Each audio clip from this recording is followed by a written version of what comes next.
So yes. Oh, so it is a different live stream though. Whatever works, man. Yeah. All right, Whatever guys. works. So we'll make sure to catch that up. Oh, and Lee's right on it. Thank you so much. Yeah. So instead of streaming to my personal account, this time it is still the BWOMS YouTube channel. Cool. What is up? We're live. Okay, so we had definitely another technical issue this time around. But instead of waiting around and figuring it out, would have taken longer. We made it happen. So we are on this other live stream compared to the one I set up right now. As soon as I have a chance, I'll share links so that way so people can find their way here. And if you have found your way here, thank you so much, YouTube audience. Appreciate it. I might even just do the same thing where I re-upload this to the original stream. Oh, actually, no, it won't let me do that. So this will be the future stream, and we'll just kind of redirect people. But welcome. I do want to thank if anyone was actually waiting. Thank you for your patience. We usually do start a little bit earlier than that, but this is our Monday night show, our open mic. Welcome, opening to all sorts of performers. It's also, of course, as we call it, the stay-at-home open mic. My name is Richie Marrufo. I'll be your host, and I am the project director of the Barbed Wire Open Mic Series. We are based out of El Paso, Texas, EP, Chucotown, and because we are on Zoom, we are welcoming people from all over the country and all over the world. It's a whole lot of fun. We have a lot of regulars, a lot of familiar faces, and sometimes we do get a couple new peeps joining in, which will be the case today as well. Like any other open mic, the rules are simple. If you want to perform, all you have to do is sign up. I'll go ahead and add a list so people can sign up if they would like, because we do have some room. I usually try and cap it around 25, but we never really get there.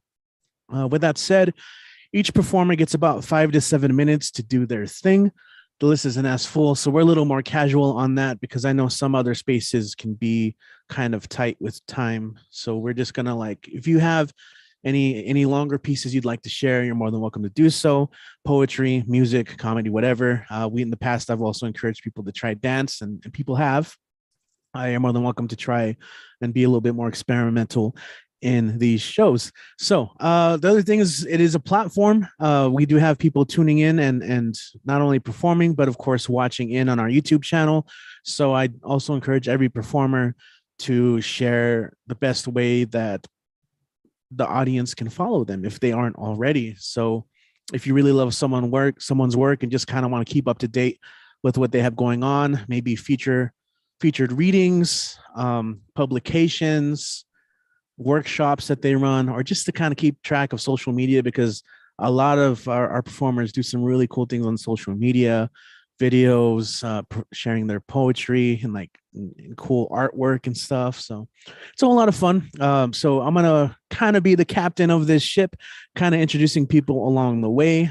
Sometimes it briefly turns into a little bit of a podcast where I ask people how they're doing, but for the most part, we're just going to go ahead and get things underway. If you are tuning in and you are a student from EPCC, we welcome you.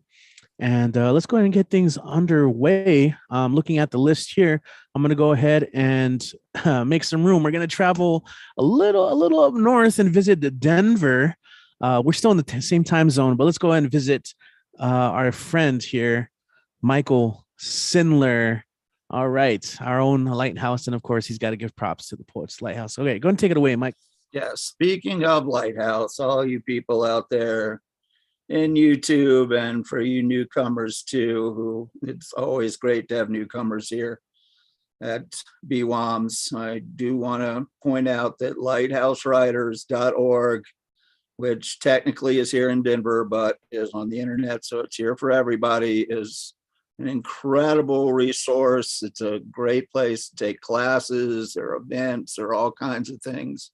So I heartily recommend checking it out. What do you got to lose? So once again, like I say, really like having new people here. So that's great. And let's get going. This first one may be a little sappy. It's called Hand on Heart. Her hand rested gently on his heart. She asked, remember this forever. Remember this moment. Remember me. The air collapsed like wrapping paper, enclosing a tableau with plumate, warm sheeted bed at its core, a fragile instant antique. An heirloom hand spun with want, alchemical ribbon tying it in place, gift held close for some time, then laid carefully within sight, within reach. Its presence always unwittingly felt, soft sounds, sweet scents escaping, faint reminders, keeping memory alive.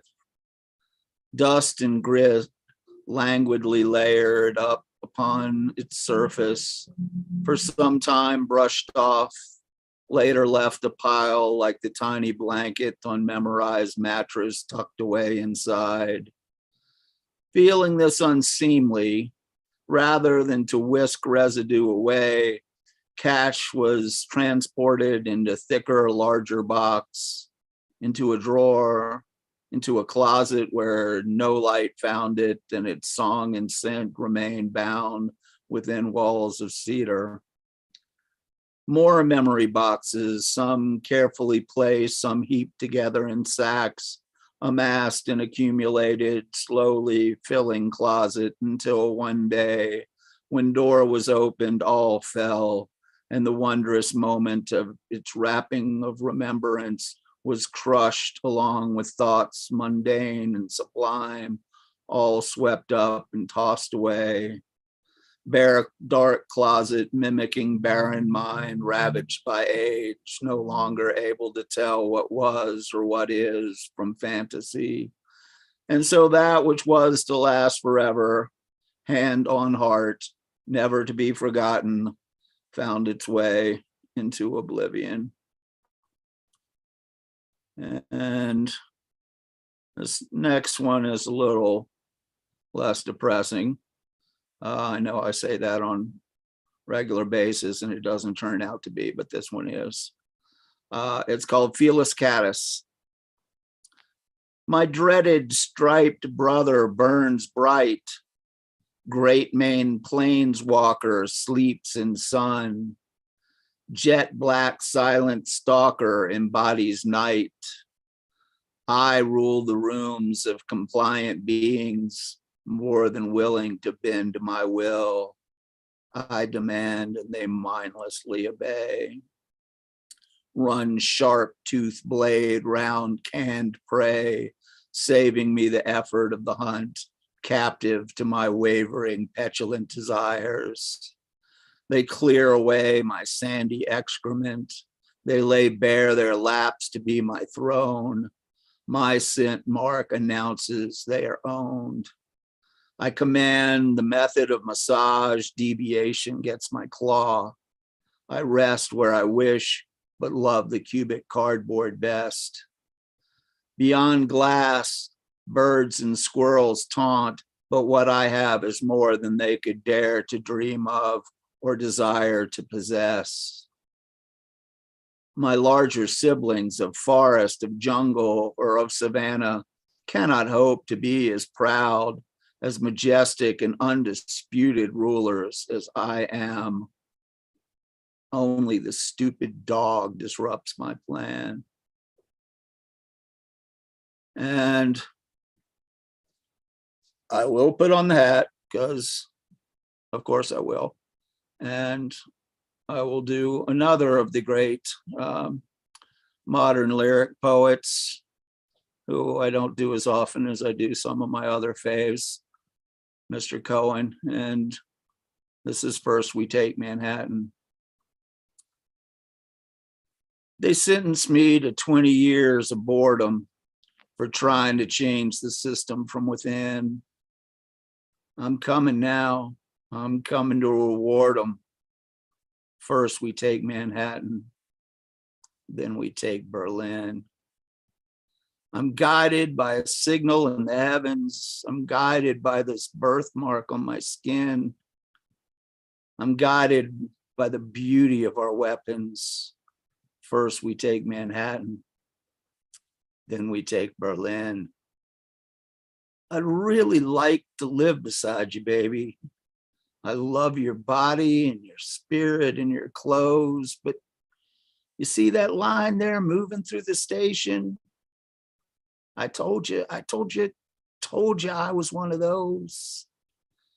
Ah, you love me as a loser, but now you're worried that I just might win.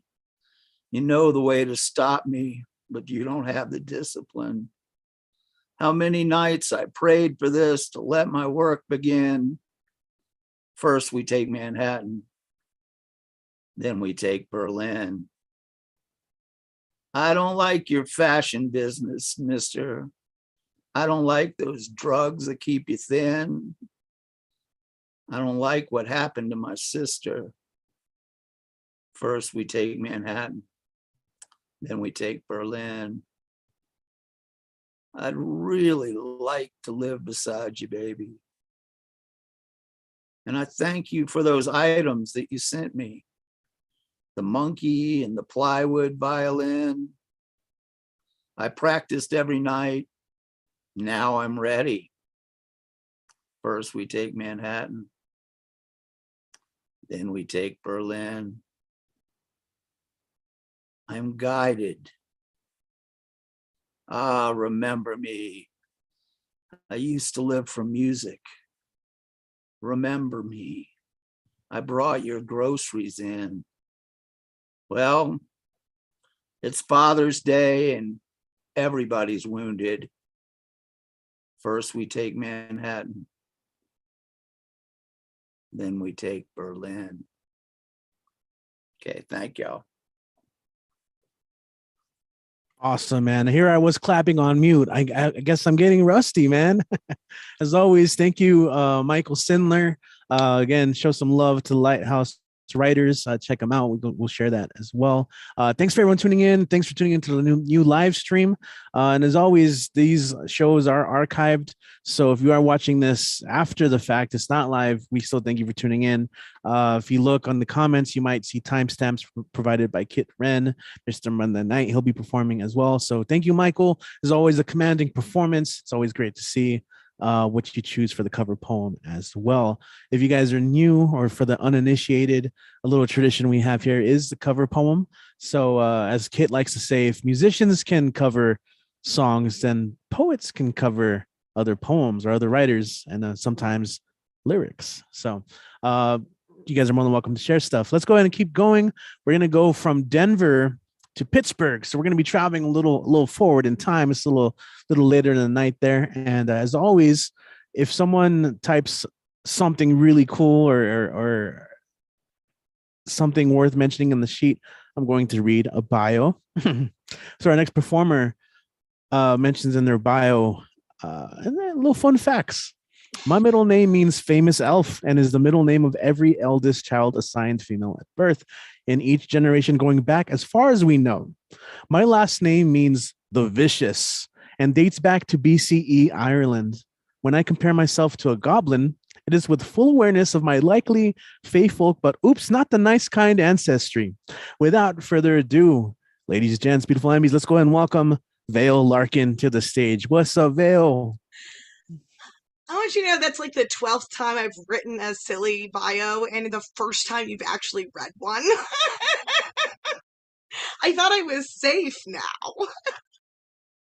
It's all true, by the way. It's random facts. Okay, I'm going to read 3 pieces today, and they're all about identity. And I'm kind of reading them in honor of the fact that I just completed my second poem ever about being trans. Usually when I am processing something about myself or the world, it takes me a while to figure it out. It takes me a long time to process things. I'm not a quick thinker. So I am just now starting to write about something that I came out about 5 years ago. So it's interesting. I am trans. Not trans like tranny. Not trans like freak. Not trans like groomer. Not trans like hate. Trans like opening. Trans like embrace. Trans like progress. Trans like wholeness. Trans Like when I asked my mother, why can't I be both, all the sides and everything in between? I was 4 years old. She seemed confused by my question. Trans, like seeing myself in everyone. Each girl, each boy, each young, each old, every face and facet felt like part of me, or at least like I was part of them. Trans, like when I wished to stop time. They grew like fears, like an iron maiden encasing me, hiding my body and all its potential under the weight of the world's regard. Some worship, some scorn, but always toward them, their shape, their gravity, pulling myself out of shape. Trans, like the first time I said, no, I will not wear those clothes anymore. The ones that feel like plastic costumes and purple face paint when I put them on. The ones that show them something I am not. I will not do that. Like the first time I said, yes, I love the way I look with my neck bare, my jawline softly solid, my eyes bright and stark in the high-browed expanse of my revealed face. Yes, I love seeing my body, entire and extending from my neck to feet like a unified body and not one split by incongruous ranges. I am trans like a world where the world sees you instead of burying you. I am trans like looking in every direction but the one you are facing for years, for a lifetime nearly, and then finding that all that was needed was to release the tension, relax, and be.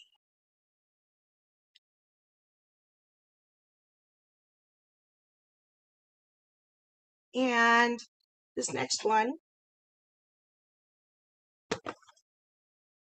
is called Nomenclature. And it's actually the first poem I ever completed about being trans. Once a name was pressed onto me. My father always liked it. Had an ex-girlfriend, called her Ginny. Called my mom, whose name is Mary, Jeannie. Called me Ginny too, to add me to the stack, labeled neatly, his, always his. I threw his names away. A girl I never once saw in myself, a family so hell-bent on a monster they'd burn children for him. Vale is just a name I made up. Vale like valleys, like dells and gullies overflowing with green. And my family, Mary's family, who have watched me shift and shine beyond the fears of farmers, and they love me, and this is everything. Sometimes they get it wrong when we're born. Names and labels, unlucky guesses, or calculated harm, or confusion of facts. We are all self-created. We manifest beyond any influence. We become. Don't believe for a second you owe their misunderstanding anything.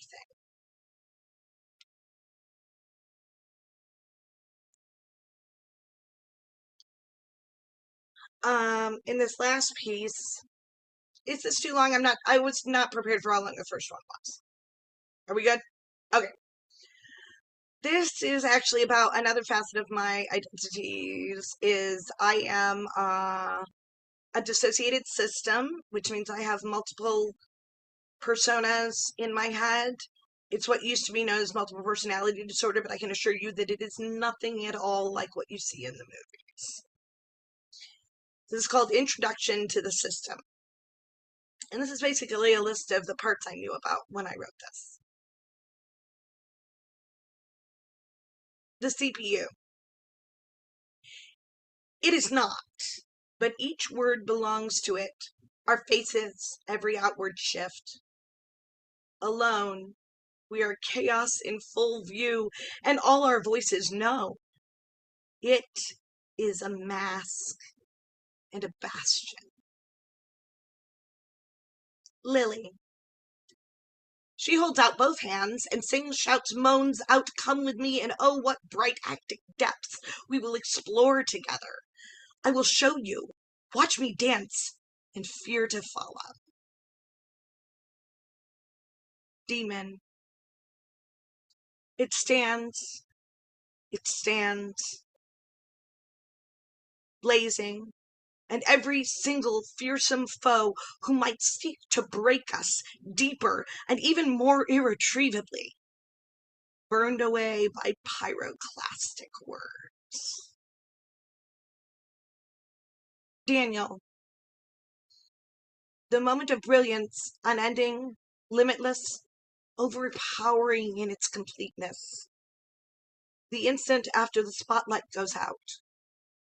Silence is golden and ephemeral. The child. If there was ever a place, womb-wrapped, and all sounds muffled by the rushing, where love was absolute, she is still there.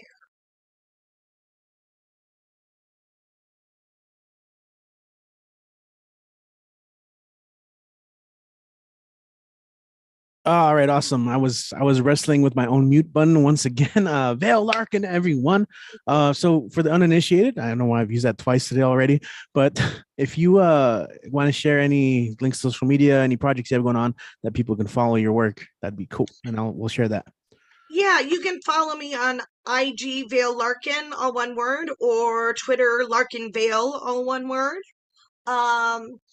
And I've got a couple projects in the works, but no dates for anything right now. So we'll leave it at that.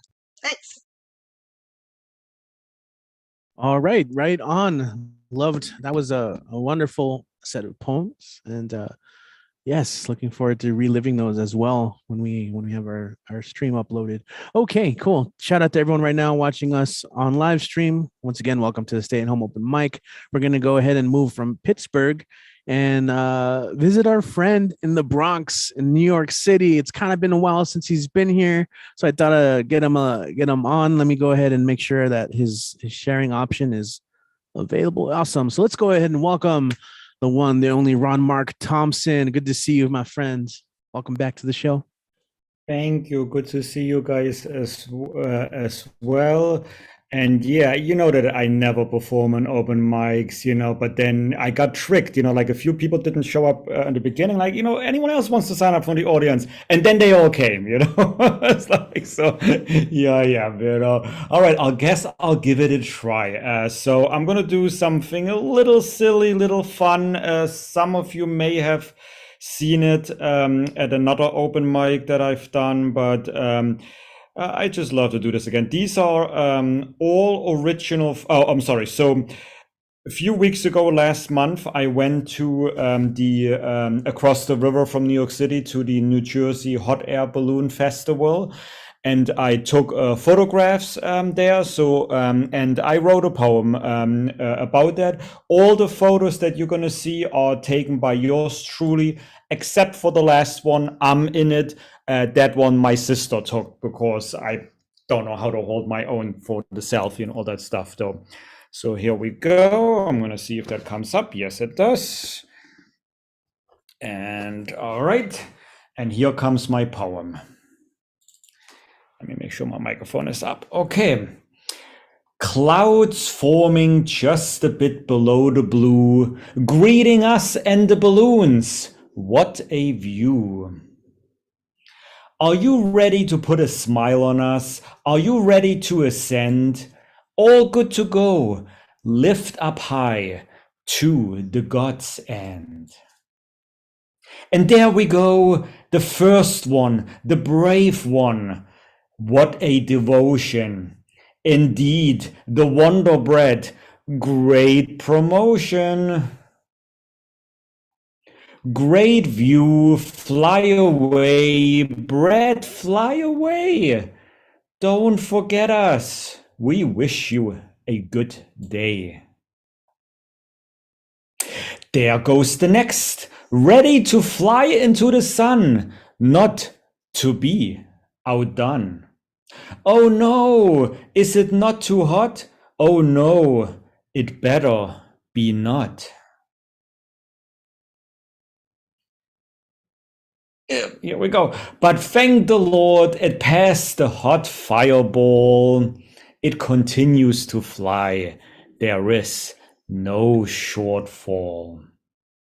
Dear balloons, damn you, you can fly so high. Leave all your worries on the ground. I'm such an envious guy. A bit heat, a bit gas, and you can lift towards the sky. Follow the birds, follow the clouds, eye to eye. Or you almost to the sun feel that touch. Who else would dare that much? You have a great view from up there, and even wave your hand back to us from the air. You look gorgeous from all sides, or even from below. You can make friends with other balloons, and together rule the skies. No high, no low. And yes, you can even make faces. Here we go, the smiley. Put a smile on me. Yep. Trying to go to the next one. Yep. Put a smile onto me, make me happy. Woohoo! Your cheer is so welcome. So much. Thank you. Yes, of course, I could have all followed you, but I chickened out. I was too scared to climb into any of you. Though my official excuse was that I didn't have the money for the ticket.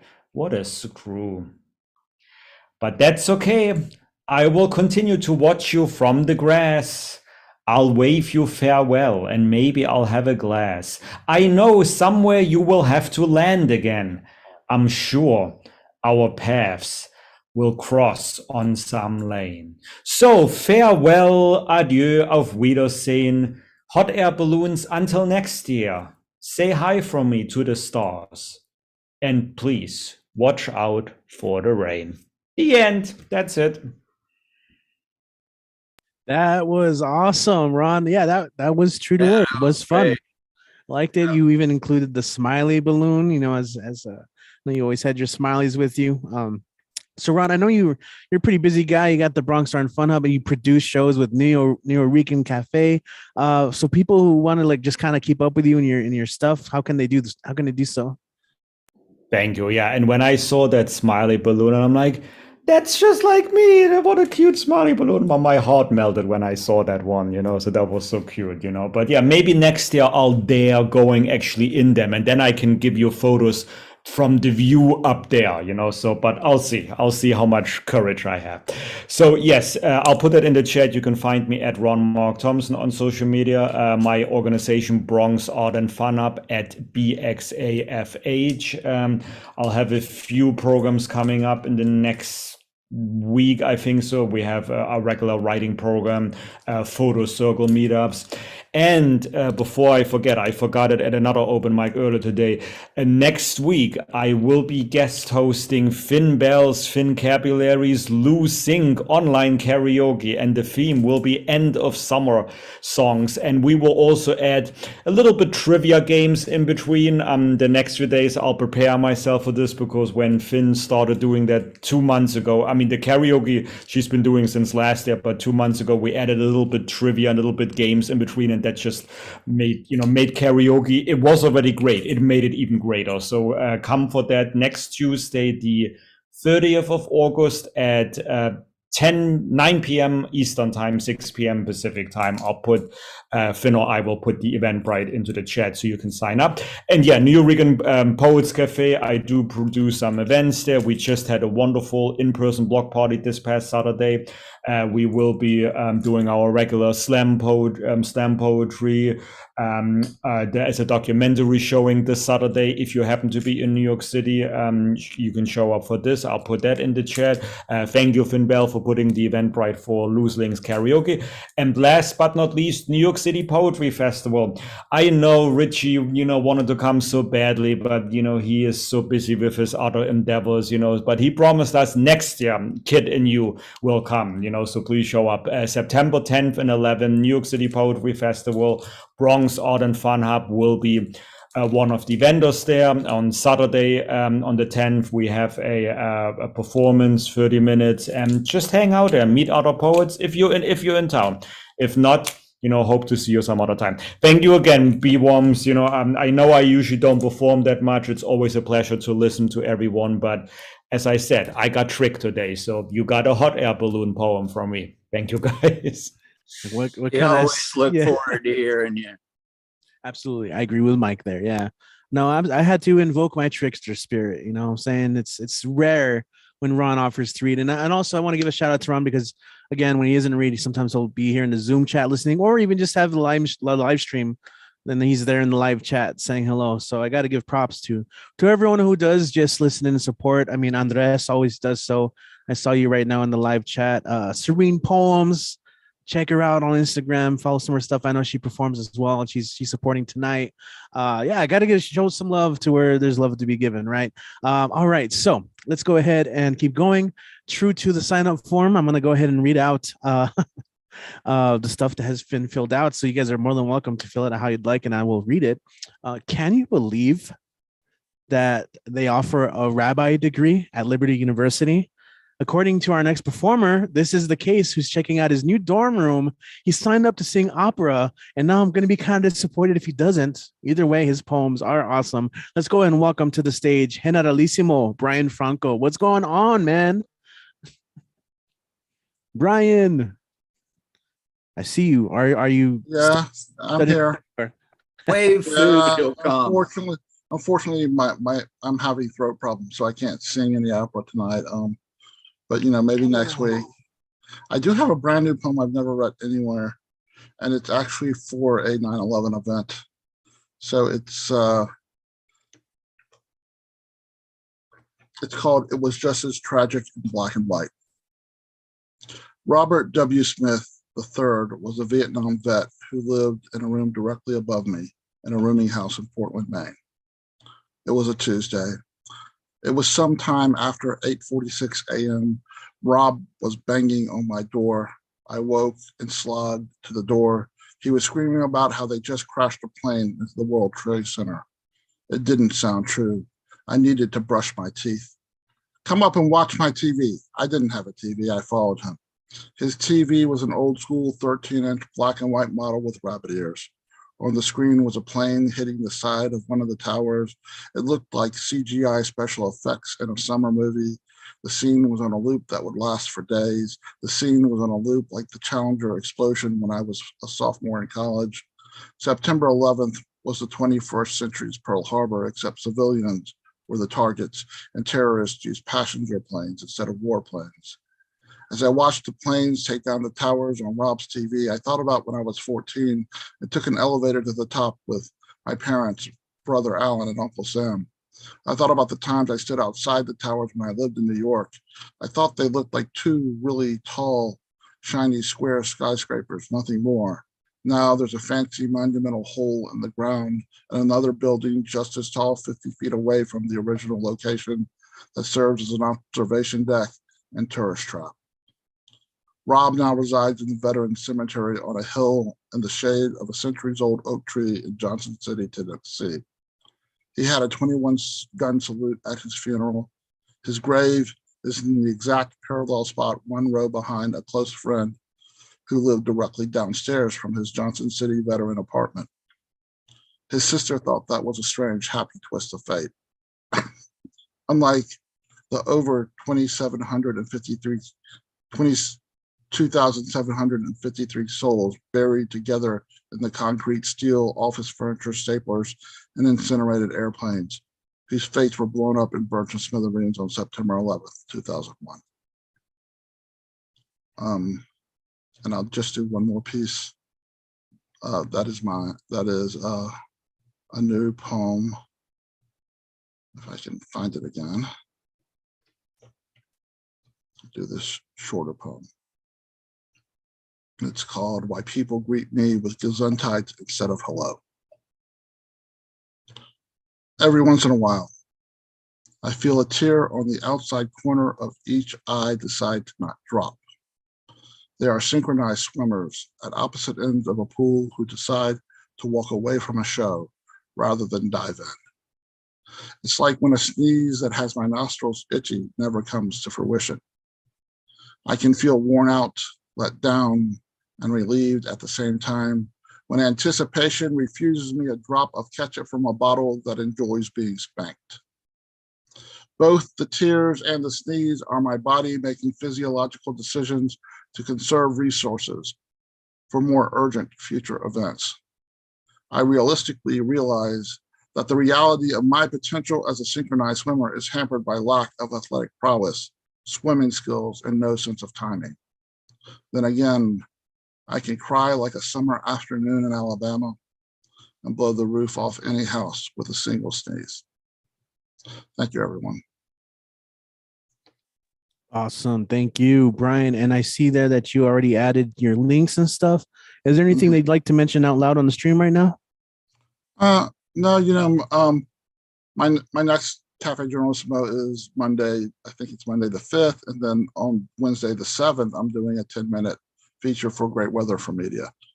And I'm going to put all that back in the chat right now, just so that you can have it a second time around.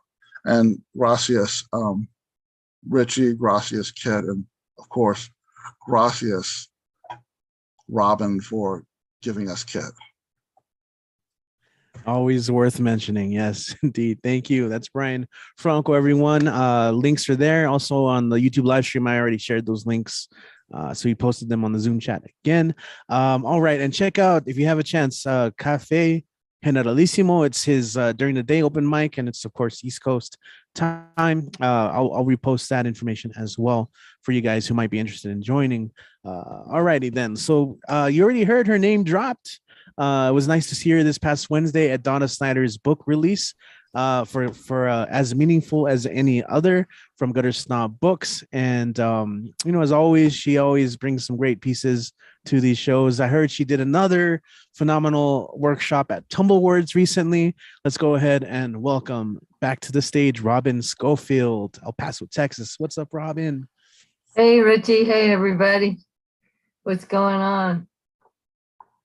Yeah, the reading was great. We had to drive through a big storm to get there, but I'm glad we did.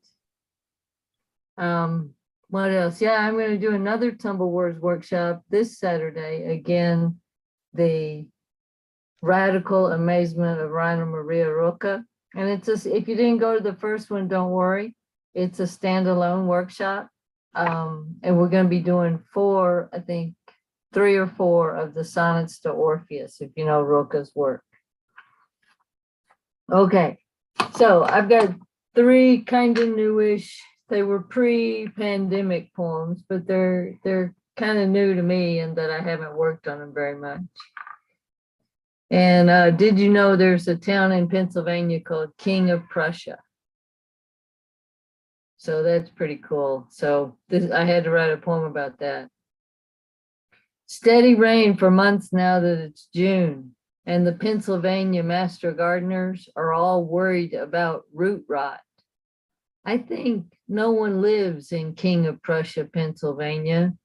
They commute to the casino and eat out at the many expensive restaurants with their plentiful portions and farm fresh produce. Yet here is the entrance to Valley Forge, where soldiers once spent a harsh winter. The trees so tall I can't see the sky. Maples, beeches, ginkgo, oak, hemlock. Everything grows here in mounded beds. Vinca, marigold, petunia, dragon leaf, dianthus. So easy to shove a spade into the ground. The black soil, unlike the hard scrabble caliche in the Chihuahuan desert where I live. Somehow it's a comfort to sit in a cold room with 1,100 others who also know that the climate crisis is real. We can discuss the foreboding news while they pass out bottled water. I don't take any. I don't touch my breakfast. It's too much. There's a glut. Okay. And this one's called Passage to the North. I didn't see the hawks today, hunting rodents over the long grasses while floating flapless over the ridge. They have likely departed north. Nature gives them an extra charge. Just today, though, I heard the songbirds start up again, a sweet performance. Desert marigolds about to bloom. Give them 2 weeks to migrate across the desert scape. Which way, America? Liberty is always farther north. Follow the star out of one danger zone into another, La Frontera, to hear the questions. Who are you? What do you want? Where are you going? Where are you from? You must step up to the threshold, singing birds who think the hawk is gone. Heading north like birds, you arrive at the checkpoint with only what you can carry on your back and hold in your hands. You go in the footsteps of the revolution. You go from your life that made you leave, your home, not even as safe as a nest in the ground. And this one is called Harvest. It's more seasonable. I dig into the hard ground, trying to plant Queen's Wreath vine. The caliche is so hard, I dull the pickaxe. I have left off the old wines and new beers, but I miss the taste of a golden summer. I want the bees to keep making honey. While I rest, the dragonflies will die before the first freeze. Golden darning needle by the white stones, does he know what a short time he has by the slant of the sun? I have left off dreaming, except to say that I break stuff in my dreams. A shattered phone, a cracked window, a book I used to love. Where are the amethyst flowers I wanted to plant in the cold soil when a stiff breeze blows? I can tell by the slant of the sun that a killing freeze is on the way, no matter the temperature, no matter the barometric pressure. My steps feel lighter in the fall, quickened by the coming darkness. Okay, and then I've got a cover poem tonight. It's by the great Patty Ann Rogers, who's a contemporary poet. She's pretty old, but she's still alive, still writing as far as I know. And this one is called Counting What the Cactus Contains. And it must be a saguaro cactus. They're very capacious. Elf owl, cactus wren, fruit flies incubating in the only womb they'll ever recognize. Shadow for the sand rat, spines and Barbary ribs clenched with green wax. 7,000 thorns, each a water slide. A wooden tongue licking the air dry. Inside, early morning mist captured intact. The taste of drizzle sucked and sun split. Whistle of the red-tailed hawk at midnight. Rush of the leaf-nosed bat. The soft slip of fog easing through sand held in tandem. Counting the vertigo of its attitudes across the evening. In the wood of its latticed bones. The eye sockets of every saint of thirst. In the gullet of each night blooming flower, the crucifix of the arid. In its core, a monastery of cells, a brotherhood of electrons, a column of expanding darkness where matter migrates and sparks whirl and travel has no direction, where distance bends backward over itself, and the ascension of Venus, the stability of Polaris are crucial. The cactus containing whatever can be said to be there, plus the measurable tremble of its association with all those who have been counting.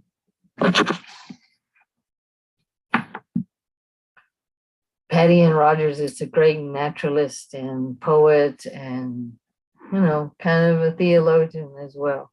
So, like I said, I am teaching, facilitating the workshop, the Tumble Words workshop. That's Saturday, 1 to 3 Mountain Time.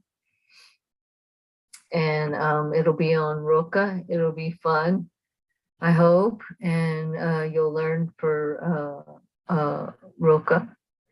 Roka's a guy, Michael. He had a girl's name his whole life. His mother dressed him in girls' clothes till he was 7. Called him Renee. Oh, the cover poem. I'm sorry. Yeah, well, that's a little factoid about Roka anyway. I think it molded him. But his father sent him to military school. Yes, right on. So thank you, Robin, as always. Do you have a link? I guess if people want to find you, they can just find you on Facebook, Robin Schofield. Yeah, I'm just on Facebook under Robin Schofield, and I don't do anything else. Although I might have to, because I forgot to mention I have a new book coming out next fall called Ridge of High Pressure from Mouthfeel Press. Maria Miranda Maloney is the publisher. Some of you may know her. So I'm excited about that. Yes, very exciting stuff. Thank you for joining us, and as always, rocking the drip. Always rocking a cool outfit, a hat, and everything. So, and yes, kid, always trivia minded, right? We did get some good trivia out of that. So you've heard a lot about Tumblewords. If you guys want to write more, and I know a lot of you guys already attend these sessions. Definitely check them out. They're on Saturdays, 1 to 3 p.m. Mountain Time. And if you're interested, just check out Tumblewords Project on Facebook and send a message to the page. That's always a great opportunity to get some writing done and just share what you wrote. It's generative writing. And our next performer is a Tumblewords writer. A lot of people were excited to see him today because they see him often at Tumblewords. I also saw him on Wednesday at Donna's book release party. So let's go ahead and welcome once again. He's no stranger to here. He's been here before. So it is great when he can stop by. Let's go ahead and welcome H.W. Bill Sparks to the mic. What's going on, Bill? Just to correct you, a lot of people say I am very strange. So let's try and get this thing over with as quickly as we can, because you've got a lot of good talent out there. This was written at a Tumblewords workshop. I am an anachronism, a man out of time itself. I stand on my own, not part of any crowd. My hero is Popeye the Sailor Man. I am what I am. Look, see me for what I am. See me for what I am not. I am a plain man with plain ideas. I am not a fancy dresser. I do not own fashionable clothes. Material things should be functional. I am not impressed with glitz or glamour. You travel your own path. I will travel my path. When we meet at the end of our journey, who will regret the way we lived or who we are? Not I, not I. So that's my first piece. And I don't have a hat to put on, a Bubba hat, but this is a cover from a local name we should all know from the El Paso Times editor, Jim Conley. He put this out just a few days ago and has allowed me to do this on an open mic. All Their Pretty Dreams by Jim Conley. His mother said when he was young, He liked to play alone with his toy soldiers, and he drew fiery sunsets of pink and red and orange and lakes with cattails near piney wooded shores. But at 19, he lay face down and far away in stained Mideastern sand, uncaring, fearless still. Long years of schooling had prepared him well for living a full life, but fate had shown him hell. His tearful homecoming was not the one they planned, as dozens gathered round to keep him company. And then they carried him on one last caravan to the Garden of Memories and left him there to sleep forever, dreamless and alone. I think that was kind of impressive. It certainly made an impact on me. And if you follow Jim Connolly on Facebook, tell him that I read that. And his title was All Their Pretty Dreams. And I wrote this one, Nick LaForce and the San Francisco Poets Society. Seeing is believing, or so they say. And what if you can't, won't see it? Many say that is the basis of faith. Our faith is being challenged now. Our eyes are being deceived daily, manipulated by deep fake videos that mimic reality. Fake news headlines scream the lies. Too many fakes everywhere. I see it all, but I find it hard to believe any of it. And I want to read this one to you. I titled this The Flag. A simple piece of cloth, pretty colors. We knew what it stood for once upon a time. Some days it flies free, a symbol of hope, a symbol of freedom, a symbol for many. Some days it flies limply. The colors are stained. Look closely at the stains in the fabric. The stain of slavery, the stain of arrogance, the stain of hypocrisy, the stain of racism. These stains persist today. The flag, a simple piece of cloth, pretty colors. What does it stand for today?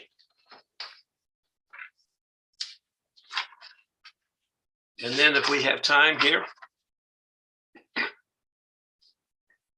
poetry is a sissy thing. Real men don't rhyme. Where are the strong men with their strong words? The soothing words of love cannot smooth my calloused hand. Real men sing real songs of love found and love lost, songs of pickup trucks and songs of loyal dogs. Check out the rhythm of words in their music. No, poetry is not a sissy thing. Poetry is life incarnate. And I have my final one here. War play. War is hell, they say. How would I know? I've not been to war. Oh, I played army as a child, playing with toy guns and toy soldiers. Bang, bang, choo, choo. That was make-believe war, with make-believe sounds of war and make-believe soldiers. No one was shooting back. There were no real bullets. I was a child playing a child's game. As a real soldier, I trained to go to war. We all worked hard at being a soldier, but I was never called to go to war. Standing ready, watching the skies, ready to fire, waiting for a command, blazing skies or battle stations. One was a drill, one would be real. All those years gone by, never shot at once, not even by a jealous husband. War is hell, they say. How would I know? I never went to war. And All with that, right. Mr. Chairman, I yield back my time. Thank you. I appreciate that. You've used that one before too. Really quick, do you have anything you'd like to promote or ways in which people maybe can follow you online or get in contact with you?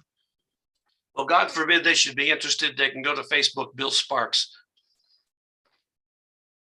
Oh man, that's perfect. All right. Thank you. Bill Sparks, everyone. Always a treat when you get to go on. You get to make it. All right. And also you can catch him at Tumblewards often. All righty then. What is up, everyone? This is our Monday night live stream, our open mic. Thanks for everyone for tuning in. So if you are live and you're tuning in, if you're listening in, just really quick, say hi in the chat. Let us know, where are you listening in from? Introduce yourself. It's always great when we get to interact with you guys. You don't have to be shy. And of course, feel free to follow everyone. Encourage everyone to share their links, their social media, anything that they have going on. So we're going to go and keep going, and we're going to go from El Paso because Robin and Bill both joined us from El Paso, Texas. And right now we're going to go West Coast for a little bit. And let's see, we're going to go to the magical San Francisco, El Paso LRT of poetry. I'm going to be working with her this Friday because Twitter has this thing called Twitter Spaces, and she's been producing many shows. You've already heard a couple tonight, including the karaoke night. But let's go ahead and welcome, as always, the magical, the wonderful Finn Bell to the stage. What's up? Hey, Richie. Thanks so much. Doing good. Happy to be here with you guys tonight. So I'm going to offer you guys up just 2 poems, and they happen to both be new. Yay, finally. Okay, so this first one is called Glass House. It is inside the thin layer collapsing the sleeping world so I may wake, my last dream wanting to cling fast. It is a vision of glass walls, of glass floors and glass ceilings. No entrances, only exits, only pathways, only mazes. I began whispers at first, inaudible to my ears, perceived by my cats as lullabies. Knowing they nod and close their eyes, the rising sounds on my tongue are sounds of safe harbor. I listen to them to commit them to memory. They will tell me I am not meant to understand them yet. I list the plans of the days and lifetimes almost coalesced into being, and flip them over light and airy. They are now pancakes. I want to consume them before they grow stale, are not palatable, and I have to throw them away. Such are fancies in the daylight. They don't want to stay and sit at the table with you and drink their pulpy juice and chew on scrambled eggs and read the newspaper and hush. They just want to die right there on the unmopped floor. I imagine the layers of me, scab, scale, skin, flesh, peel away, thin like deli meat. I'm frenzied to hasten that process of decay. Think better of that idea, halt it, change my mind and goad it, gouge pieces of me to give away in secret. I marvel at my bloodied fingernails. I'm pleased that with each tear I am closer to soul. I can rip past fascia and bone and feel no pain at all. In parts I have hollowed. In parts I am hollow. In parts I feel hollow. I am here. I do not let the walls touch me like this, yet still they follow me to the middle of the room where I bend myself to be small. They know this game of mirror movement. I shrink, they shrink. I breathe, they breathe. The space contracts. A cry emits from afar. I fall into the silence, in eyelids thanking the respite of gravity. I slip into the crevice, widening as waking relents, shows scarce mercy. Let's go. I walk these slumbering halls, run my fingers along impossible sanctum, watch them stick to the cool glass expectations. There are no windows. There are no doors. And then I'm going to end with this one. It's currently called Desire Fulfillment. I don't know exactly what it is. I stopped at a certain point. It might become a full-blown story. I'd like to turn it into some sort of nanofiction. Desire Fulfillment. Adamo Puro could think of nothing else after coming across the goddess, Ana Prima, bathing in her sacred lake, her pale skin communing with the replenishing waters, unclad save for the luna of the elders, luminous upon her forehead. Any interest to continue working on the scrolls scattered around him had waned. He rose from his desk and walked over to the window, which overlooked the valley, rolling out like a miniature map before him. At its very center was Anna's favorite pool, and at the center of that, floating as if on air, the tree of stories. The elders brought him to Montaña Blanca in his 20th year beneath the mighty sun's rule.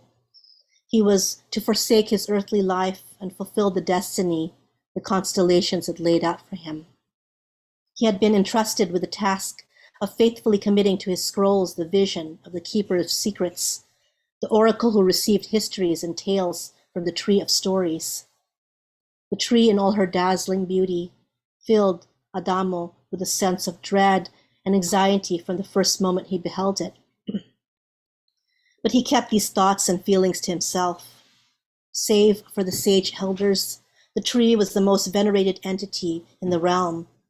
Without the tree of stories, there would exist no reality, no dreams to which to aspire, no distinction to be made between the two. The tree bore knowledge and order. The tree kept chaos at bay. Adamo, so engrossed in his thoughts of the dark energy that emanated from the sacred tree, an enchantment that only he could sense, that he failed to observe Anna's approaching presence. There she hovered beneath his window, the flora in his garden bowing as she passed them, drawn to follow in her wake a crocheted train of flowers and thorns, of life and decay and motion. Adamo ran his hand over his hair and robes, unconsciously reverting to these long-forgotten human affectations of insecurity and vanity. Every elder was a figure of immense power over the universe, but none among them disconcerted Adamo, made him burn and freeze simultaneously in his core as this goddess did. The elders indulged him, cosseted him, a beautiful human novelty to make them feel connected to their creations along the eons. He would be their cherished trinket until his beauty and wit failed him, until the next exquisite being was born to the earth realm. Ana Prima, never engaged in this affection, kept to herself in the forest, surrounding her lake and the tree. Ana Prima was inscrutable, removed. As the goddess drew nearer, Adamo became aware of the miracle that surrounded her. He had never had the honor of being in this close proximity, but around her it appeared that there were now snow flurries gently falling upon her head and body. The elements are so enamored of her. She summons her own weather, Adamo mused, for an instant before gasping at her sudden closeness, her brilliant aura. It was then he saw how her rapid movement caused light to refract upon her glowing skin, which was comprised of a galaxy of minute gleaming pearls, causing the illusion of winter's first snow. Ana Prima grasped Adamo above the star points that adorned both his wrists, the greeting of kinship and trust among her immortal people. She was surprisingly warm and silken to his touch as he returned the greeting.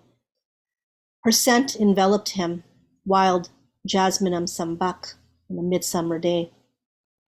Without preamble, the words tumbled, lulling lute music from her mouth. Adamo Puro, you must help me run away from this place. The end. Oh, for now, the end for now. Yes, keep us hooked. You're like, stay tuned for the next time. That was a great story. I think a lot of us were enjoying that. I was on the edge of my seat. So where can we, obviously, so if someone is like listening right now and they're like, for whatever reason, they don't like know you yet. They should. How can they follow you? And of course, all your awesome events. I am on Linktree, and my Linktree is just simply Finn Bell. Yeah. And coming up this Thursday, I am happy to have Nick Paleolocos come back as special guest host. He will be hosting for me a open mic, my regular Thursday open mic, and the theme of that is going to be punk rock music. Ooh, Then the day following, just like what Richie said, I have a new program with Twitter Spaces called Fincabularium. It's going to, the particular episode is going to be called The Poetry Music Connection. And my guest panelists are Mark Fishbein, Philip Henry Christopher, and Richie Marrufo. Yeah. And then on Tuesday, the following Tuesday, is karaoke night, my favorite night. However, it's also my sister's birthday. So RMT, Mark Thompson, has been so kind to host it for me. And his theme is End of Summer Hits. So please look that all up. It's all on my link tree. I hope to see some of you guys there. Thank you. Awesome. Thank you. And as always, I love getting to work with you. Looking forward to that discussion. You have plenty of nice comments here as well to look through on the chat. And if you do love the sound of her voice, check out Fincabularium and his Twitter Spaces. I guess what the Clubhouse equivalent of Twitter, right? But just an audio thing. So that's going to be super cool to talk about the Music Poetry Connection. Check that out. We'll be promoting it this week. And of course, check out the punk rock. I already messaged Nick, like I can't make it Thursday night. I have a live open mic at Old Sheepdog. So if you are in the El Paso area, by the way, this Thursday, come check it out. If you are free on Thursday or you can't make it out, definitely check out that show. That sounds like a whole lot of fun. And I'll make sure to share your link tree on the YouTube channel. Thank you, Finn Bell, everyone. Amazing as always. All right, let's go ahead and keep it going. Next up, we have someone that we have not seen in a while. It's always been a treat to have him on the show. And I know sometimes it was hard because he's coming in from the East Coast, but he's been doing a lot of traveling. He's got a new situation going on. He's joining us from the West Coast. Yes, from the land of San Diego. Let's go ahead and welcome back to the show, Propaganda Poet. What's up, man? Good to see you. Thank you all for everything that you have done. I would not be where I am today if y'all were not in my life, and that's for real. Because if y'all weren't in my life, I probably wouldn't be alive. So, just saying. I had a rough time, but I got through it because of y'all's. So thank you for that. So I'm going to read a few micros and then give you some music. How's that sound? So here's a couple limericks. This one is called Danger, Will Robinson. It seems like everyone speaks in anger these days. We've all become fluent in rage. We're all starting to drown in communication breakdown, trying to exist in this digital age. And then this is called the Beltane Boogie. Jesus saw his shadow from the cave he did emerge. Now 6 more years of hell on earth, here we are left to serve. But on Beltane nights, we reserve our rights by dancing to our own rhythms, just as we deserve. And then a couple of haikus, because someone brought up kitties. Here's a haiku. Furry overlord brushes past in nonchalance the distance of love. And then circumlocution. That just does not work for me. I got shit to say. So one of the amazing things that has happened because of this world that I have been brought into because of this online poetry that y'all are part of. Did I mention how amazing you all are and how like life is better because you guys? I don't know if I mentioned that, so just in case I didn't.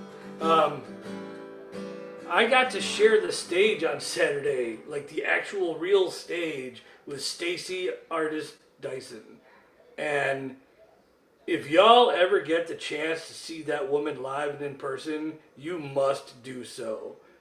Like, I can't even begin to describe what that was like. So, here's a love poem, some love stuff for you, right? Here's some love.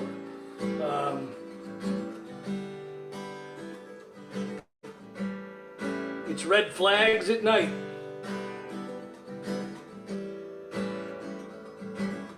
Your kisses may be poison, but as I lie here dying, I can see music and hear colors. Much respect to the late great Bill Withers. My friends, feel it's their appointed duty. They keep trying to tell me wanna do is use me. But I wanna spread the news that if it feels as good getting used, you can keep on using me until you use me up. Man, forget the eggshells. I'm walking barefoot on broken glass every time we pass in the night, and daily I prepare myself for yet another heart attack, cause every day you attack my heart and start this vicious cycle clawing away at itself again. And remember way back when we swore that we'd always be friends, and now we're just trying to pretend that we ain't just falling for the fallout.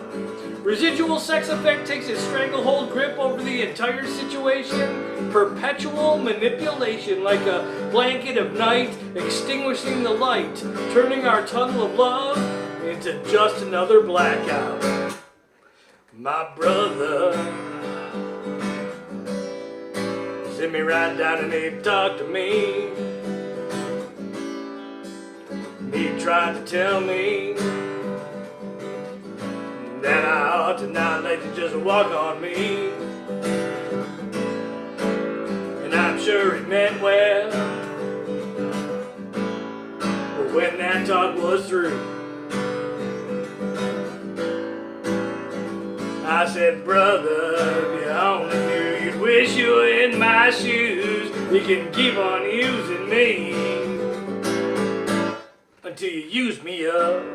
There are as many sides to this story as there are definitions of commitment and honesty. So honestly, heartbreak is just a fool's disease, because it is with great ease that we fall for the fallacy instead of facing the reality that love is about growing and knowing things that start fast, live fast, die fast, but we just can't seem to get past the myth that it happens each and every day, and it's always there, just within our reach, if only we can find a way. But they also say that the road to hell is paved with good intentions.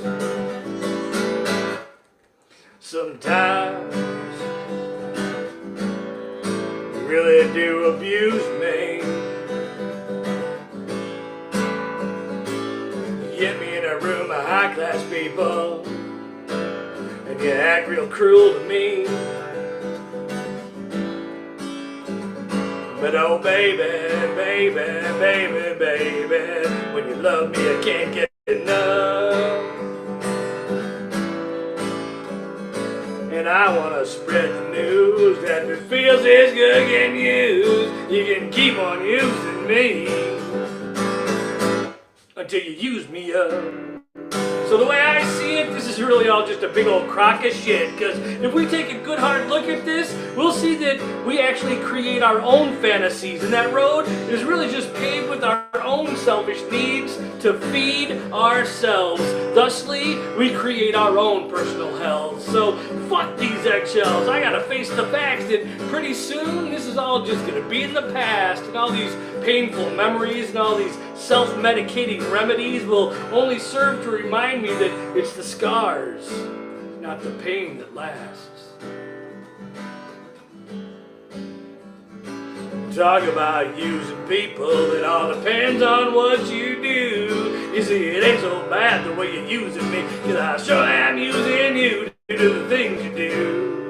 And even though I have invited you in to fracture my needs and bring me down to my knees, all I can think of to say is, please? Please don't leave? Because you see, your love is like eating deep fried Twinkies, slowly hardening my arteries and seizing my heart. Thank you for listening. Thank you for encouraging my behavior. Thank you all for existing and being who you are and doing what you do. I like encouraging your behavior very much. Always appreciate that. Also, Lobo, yo, you want to promote any social media, YouTube channel projects? Yes, actually, I got, here. Let me post some things here, because I got some things to post here. There's all my links. If you follow those links and look at my IG and my Facebook, you will see that this Friday I have the esteemed honor of being one of the features at Collapse Press, which is one of my favorite places in the world. And I am just so excited and honored that I'm going to be sharing the stage with another amazing, with all amazing, but Collapse Press is amazing. So if you haven't been to the Friday Night Collapse, like, come check it out, please. And get on the list and let's perform together, because I love the shit out of all of you. I love it. Thank you so much.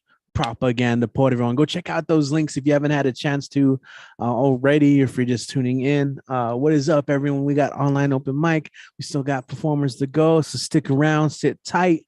And definitely, you know, you're on YouTube right now. Let us know. Say hi if you're listening in. We're going to keep going. And we're going to come back to El Paso for a little bit for back-to-back performers before we go international. So check it out. We have a first-time performer here at the online mic. It's been a while since we've had some comedy. So, you know, he's kind of back in town, and so he's checking out the online mic, trying to shake some rust off.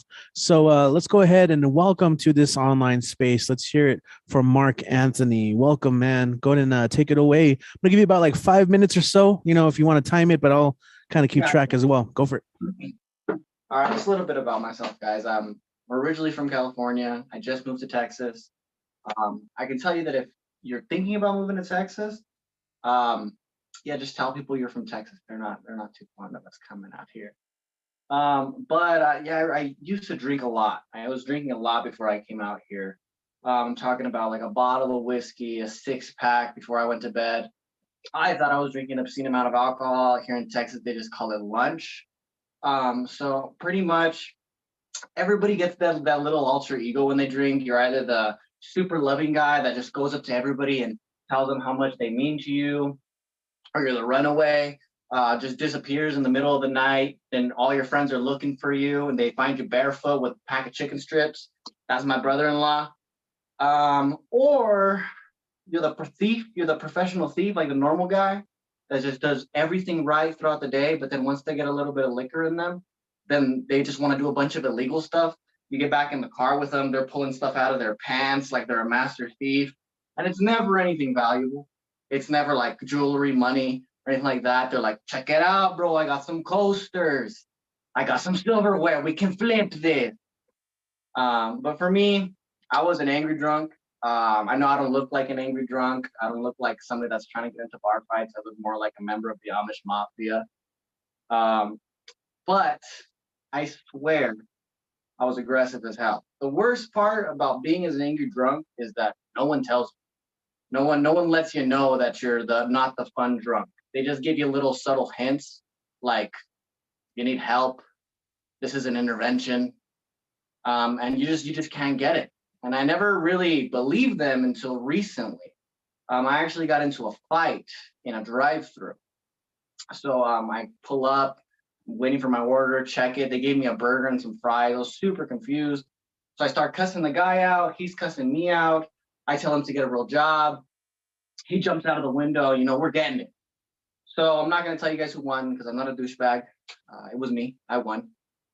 But eventually the manager comes out, pulls me off of him, gets the guy to the side, and he's like, what's going on? And I told him simply, I wanted 3 tacos, a quesadilla, and a Coke. Come to find out I was on McDonald's. But the cops didn't think that was that funny either. So realistically, when the hardest part about dealing with alcoholism is the denial. You really don't ever want to believe it. So, you know, if you're watching 2 people drink and one guy's having a Jack and Coke and the guy next to him is having 3 Jack and Cokes for every one, you can only really assume 2 things. Either he's an alcoholic, or they're having a drinking competition and the other guy's getting his ass kicked. Step it up, Steve. You're better than this. But when you're that much in denial, the mental gymnastics that your brain will go through is honestly astounding. Like if I'm drinking 5 beers and my buddy's on his first beer of the night in the first 30 minutes, honestly, what goes through my head is, well, I'm on 5 beers within 15, 30 minutes. He's on, a second. I guess that means that I'm a whole lot thirstier than Jim, bartender. And then that's pretty much it, man. Thank you for your time. Thank you for your attention. Appreciate it, man. Thank you, and thanks for That was a great set, man. Absolutely, yeah. Thank you. Very nice, man. So, Great introduction for Hope we see you around some more. Come back. Us. Yeah, one of us. One of us. Go ahead. One of One of us. us. Yeah. So it sounds even creepier, like through Zoom, where like the timing's off. But essentially, the one of us chant is, you're welcome here. It's you're approved, So, Mark, thank you so much. Before we move on from you, though, do you have a social media page where you promote your comedy career or post your sets, where we can follow you online or just connect with you? Yeah. I'm going to be doing a lot of open mics here in El Paso now. This is honestly my second set in like the last year. So you can follow me. My Instagram name is the same level of my comedy. It's almost semi-decent. That's my tag on Instagram. So you can follow me there, and I'll be posting wherever I'm at. Even Kit smiled. There you go. Yeah. Appreciate you, man. Look forward to seeing you. We host a bunch of open mics in person, and there's a bunch, so we'll definitely catch you in person. And appreciate how people praise for your set. You can tell we kind of have had some bad experiences in the past, so it's all good. Some praise in the chat for sure. And of course, we'll go and continue with the open mic because I don't know why, because it just turned out that our next performer is our BWOMS bouncer, as I like to call him. Definitely make sure that the space is good, both online and in person. And we'll call people out if they need to be called out. So without further ado, you guys already know it's time for Mr. Monday Night. He's got some pieces for us today. Let's go ahead and welcome Kit Wren back to the mic. What's up, Kit? What's up, Richie? You're gonna make the new guy shit when you keep talking about me like that. Y'all are making me into Judge Roy Bean. Yeah, but no, that was a fun set. There was no slurs and no phobics, so we're good. Hope to see more of you. I got two of mine, and then we're going to continue with the Grace Paley story. And let's see, which one should I do first? I'm going to do this one, and then I pointed to it like you can see. What the fuck is that about? In truth, La Katrina, the thing that has kept me in the realm of the living is an inability to imagine anything better. Not in a superlative Pollyanna way, but life at its worst is still so very full of details. Butterflies to pin, baseball cards to read the back of. You see, for the dead, nothing changes. The sun doesn't rise, the stock market doesn't fall, they cannot vote excepting certain counties. They cannot observe with their skulls hollows, and that's all I want to do, ever, is observe. Let me name the Aleph, let me count the Epiragon. Let me stride across bays and oceans with a torch in one hand and a label maker in the other. The dead do not change. They cannot be thrilled or surprised. Even you, La Katrina, knew exactly what I would say as I was saying it. If your jaw still had lips, I would see them moving along with me. I know further that you want this for yourself, that you miss all the flesh that has finally fallen off, that you mourned each piece that flaked into the air, falling into your famous form like a jigsaw in reverse. I could find them for you. We can collect them all. We will be chaste, adventuring companions, recognized, beloved, and never quite understood wherever we go. And when we have recreated your beauty, when we have restored you to your heyday in the ballrooms of Porfirio Diaz, we'll take it back apart. We'll scatter it again, and we'll relearn the world. We could go on recording first sights and last sounds, constantly putting ourselves back together, choosing each time between memory and whim. I do not consent to death, La Katrina, but I love dying. I could go on dying forever.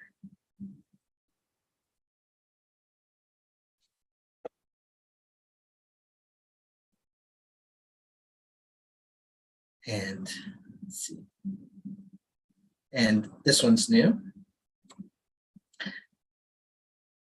I asked my friend the artist if sculpture was dead, and she told me they were mostly stone to begin with. I said, you know what I mean. They're all meant for city halls and sports arenas now. They're calling to a grandiloquent past. That's where they live. And that's why they're always silent, because only the dead live in the past. She said, you are talking reckless shit. I've seen your handwriting, Kit. You are not a visual artist. I have had to guess at your meaning anyway. You should stay in your lane. Chastened, we talked about the weather and the cults. I do stay in my lane. Maybe that's the problem. Since taking writing seriously, I have become monomaniacal. At museums, I look at the placard next to the painting and I turn around, not aware of having forgotten something. Now that Better Call Saul is wrapped up, I am eager to read the episode by episode, exhaustively categorized and alphabetized and cross-referenced capsules on tvtropes.org. Will I watch it? Absolutely not. What a question. I will read it. Sculptors of the world, I apologize for writing your obituary. I recognize that we are all looking for Mary Oliver's Kingfisher in different streams, under different names, with no reliable method of translation. So I will stay in my lane, where I always have the words. Not the right words some of the time, but a surplus of words. Enough words so that the painter and the musician will show me deference, have the same respect adjacent to fear that I have for them.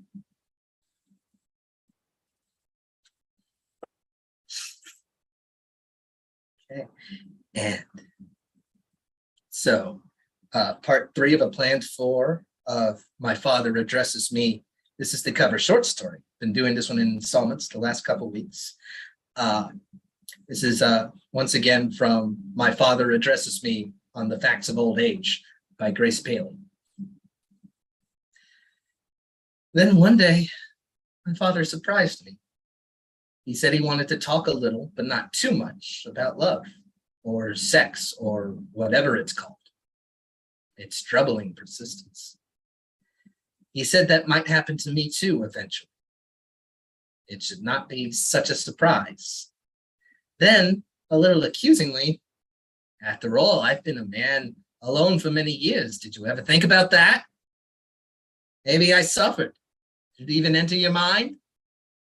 You're a grown-up woman after all.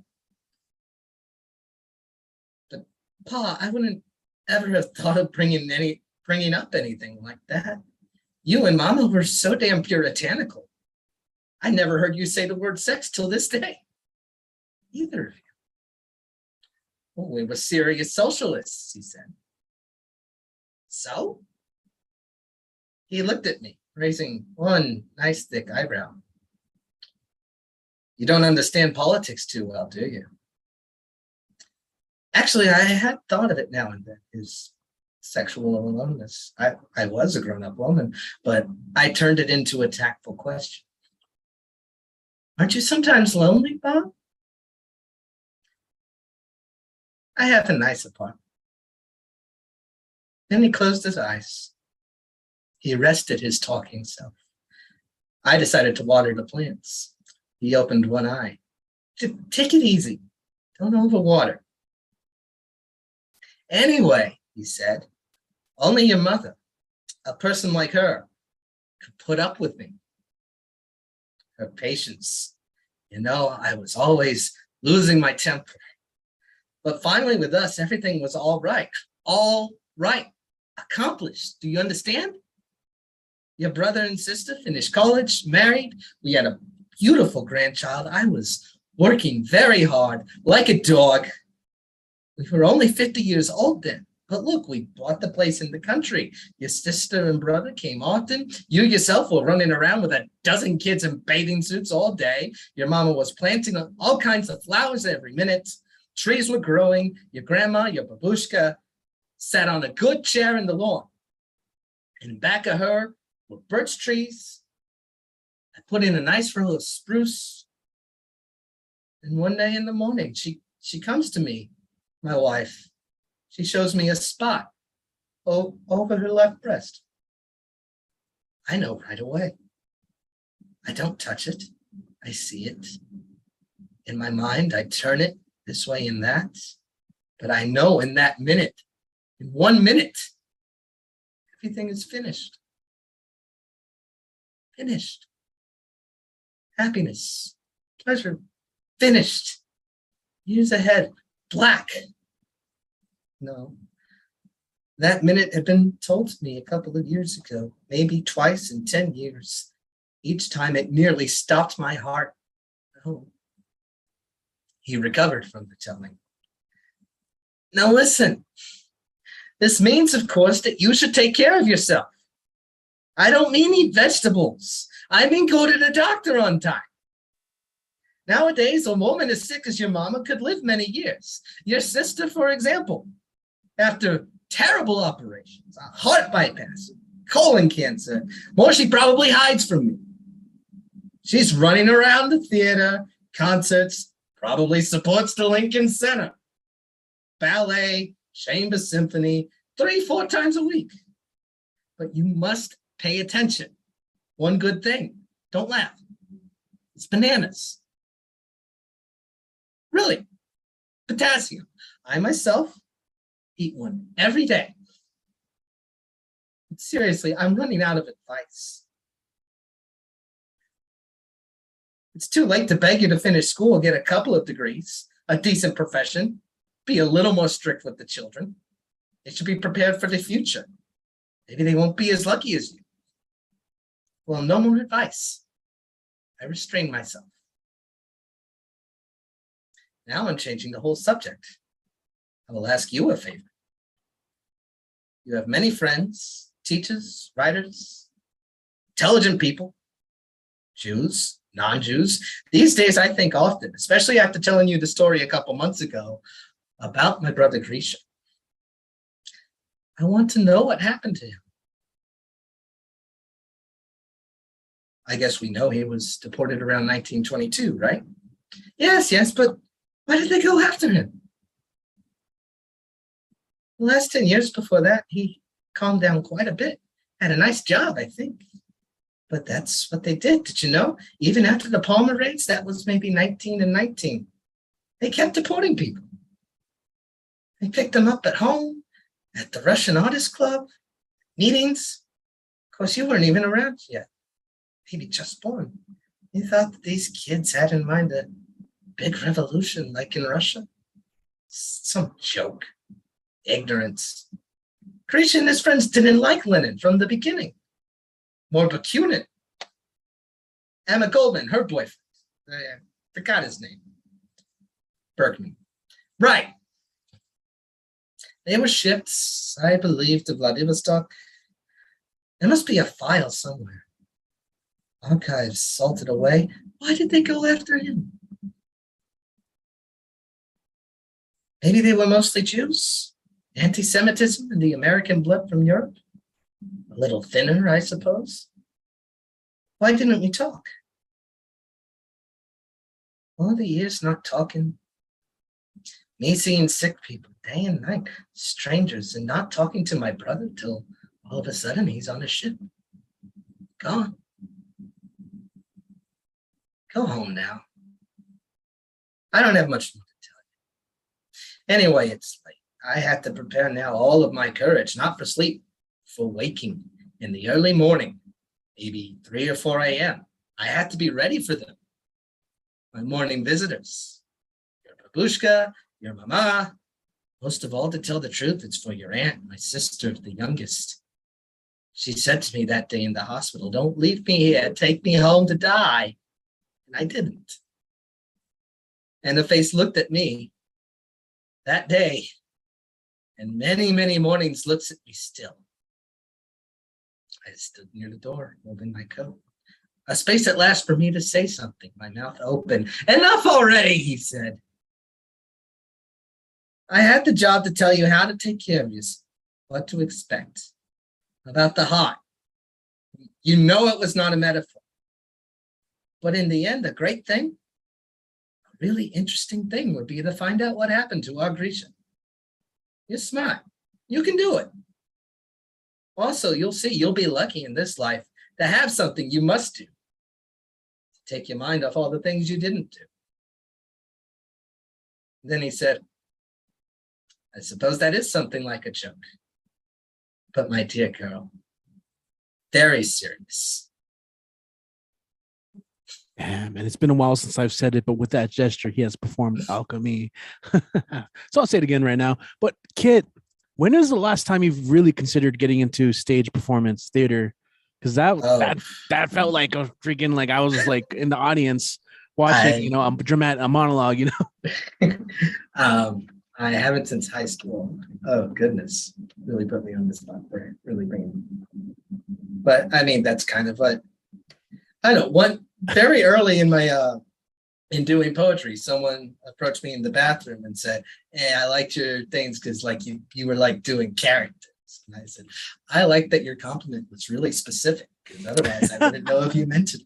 And that's such a criticism, a quick response. So speaking of being put on the spot, as usual, how can people find you online and connect with you? All right, we got our magic sign here. We got the Instagram at Kit Ran Away, Twitter at Kit Talk Sports. You can find me on Goodreads and you can find out what I think about contemporary literature. I like it a lot most of the time. And when I don't, I'm mean about it. Ko-fi.com/KitRen, which is a lot of belletristic essays about American football. Find me on Facebook, easy enough. You can drop something in the tip jar by typing my email into PayPal. And remembered I had this, a little throwback with Tumbleweeds Project on it. So generative writing workshop, free, but donation to the host encouraged. Once again, this week, as you already heard, it's going to be Robin Schofield with the second part of her Rilke series. It'll be a fun time. Either get at me personally or message the page on Facebook and we'll get you in. And that's all from me. Word. Thank you, Kit. Awesome, man. Yeah, that tote is cool. Tote's cool, if you say. Man, every time we need to get on Lee's level where like we have like cool text on screen and be like, check that out, check that out, check that out, check that out, check out my cool ghost. There's a cool ghost up there somewhere. But we wish we could be on Lee level. Right. I know. And this is really my trend, just my segue into our next performer, someone we all love. And it's great when they get to make it onto the mic as well with what they want to share, whether it be something that's been written or some new shit, or something old, something new. There's the whole method, the whole equation. But right now, let's go ahead and make some noise, show some love, and welcome our next performer. Let's hear it for Lee Martinez Soto. What's up, Lee? Hello, and I do have my equation today. Something old, something new, something borrowed. I'm gonna start with something old first in English, then in Spanish. Use your words to add a little flourish to your anxiety, depression, OCD, and the array of lesser demons that haunt your days. Turn your nights into the only blissful solace at the arms of sleep. Use your words to make the vilest bits and pieces of you smell like flowers. Attract the pollinators with their fluttering wings and busy grabbing, groping, stumping so you can spread your misery. Use your words to make your reflection appear more bearable, to make a life you deem slightly better, to play tricks with light, illusions to make the audience smile and clap for you, the you pretend to be, lest they find you, the real you, speechless, wordless, worthless. Use your words because you have nothing else to give, because without the wistful agonies of your voice taken form, you are left with you and only you, the vile and hideous you. Utiliza tus palabras para agregar un poco de floritura a tu ansiedad, depresión, TOC y a la miriada de demonios menores que acechan tus días y convierten tus noches en el único consuelo al rendirte ante los brazos del sueño. Utiliza tus palabras para hacer que los más viles pedacitos de ti huelan a flores, atraigan a los polinizadores con sus alas revoloteando, agarrando a tientas, pisando fuerte para que puedas esparcir tu miseria. Utiliza tus palabras para hacer de tu reflejo un ser más soportable, para crear una vida ligeramente más tolerable. Juega trucos con la luz, crea ilusiones para que la audiencia sonría y aplauda para ti, el tú que pretendes ser para que no encuentren al verdadero tú, sin habla, sin palabras, sin valor. Utiliza tus palabras porque no tienes nada mejor que dar, porque sin las agonías nostálgicas de tu voz tomando forma, te quedas solo contigo y solo tú, el vil y horrible tú. That was something old. And then I do have something new. This is called Isolate. Crystal tears foretold the future. Foresight granted misery.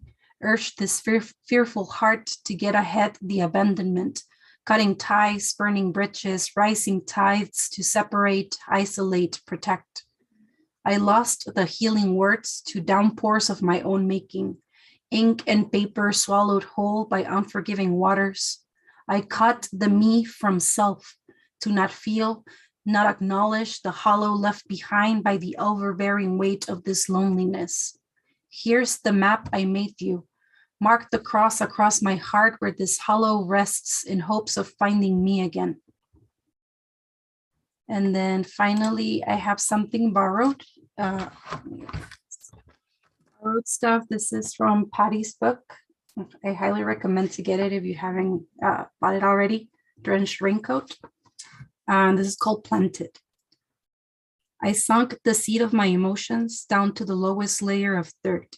Had no intention of providing it a possibility of flourishing through sunlight. Never spoke the thoughts, never cradled the feelings. Its growth happened in darkness, making it armored beanstalks hopelessly climbable. A seat of emotion, unnourished, became a vineyard of weeds. And my translation. Enterré la semilla de mis emociones en lo más profundo de esta tierra, sin intenciones de darle la oportunidad de florecer a través de la luz del sol. Nunca hablé de sus pensamientos, ni resguardé los sentimientos. Creció en la oscuridad, creando tallos de frijol acorazados, imposibles de escalar. Una semilla de emoción desfallecida se convirtió en un viñedo de malas hierbas. And that's it. And you know what I'm going to say? That was everything. Lee, so I know you got your social media right there, your Instagram, and there you go. The nice thing there. Yeah, go ahead. If you want to go ahead and mention it. Yeah, you can follow me on Instagram at cadáveres_literarios or on Facebook at Lee Martinez Soto. I have an event for the Chismosa Press volume release on September 12th. It's going to be, I think it's a Monday, and it's going to be here in El Paso, Texas, in Buzz Love, or what is it called? It's a bar. I forgot what the name is. Love Buzz. Love Buzz. Thank you. But yeah, I have that coming up. And that's it. All right. Is it going to be on a Monday? I saw the event, but I never noticed the date. No. Yeah, I think it's on a Monday. Yeah. I hate that. Oh, man. Well, it starts at 6, so we can be diplomatic and leave early. Yeah. I can do that. Yeah, that's cool. Because I want to support for sure. That's my main reason. Cool. Yeah, check that out. Shout out to Chismosa Press. Shout out to Patty, her drenched raincoat, and that is a real treat to hear the translation of that. Yeah, Patty, if you're watching, all the love. Also, what's up? Oh, I hope she gets to listen to it. Yeah, I sometimes she does tune in on the live stream, so or at least the replay. But maybe we can also on YouTube. You can clip, by the way, so you can go to the stream, and if there's a specific part of the show you want to share. YouTube gives you the option to clip that and share it. So anyway, Drenched Raincoat, check it out. Some stuff coming up pretty soon with Patty. No spoilers, but yeah, just stay tuned for that. But let's go ahead and keep going, guys. So that was the 1-2 punch from El Paso. What do we call it? The spooky twins, the Halloween twins, or I forget. It's been a while, but yeah, the 1-2 punch from EP. And then we had Mark Anthony. So we're going to go ahead and get international now. And we're going to go to Malaysia and visit our friend Julian Matthews, who is writing a series on everyday things. Julian, as always, commands the mic. Always love his pieces. So without further ado, let's welcome back to the mic. Let's hear it for Julian. What's up, man? Hi. Yeah, I'm just writing on everyday things, so share this with you guys. 3 short ones. Can you see that on your screen? Yes. Clean break? Okay. Clean break, or aka death of a vacuum cleaner.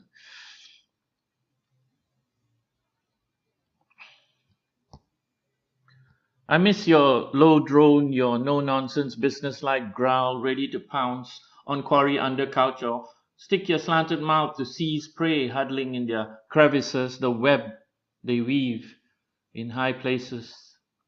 A wedding gift that the marriage outlasted, you soon lost your breath. Age takes its toll.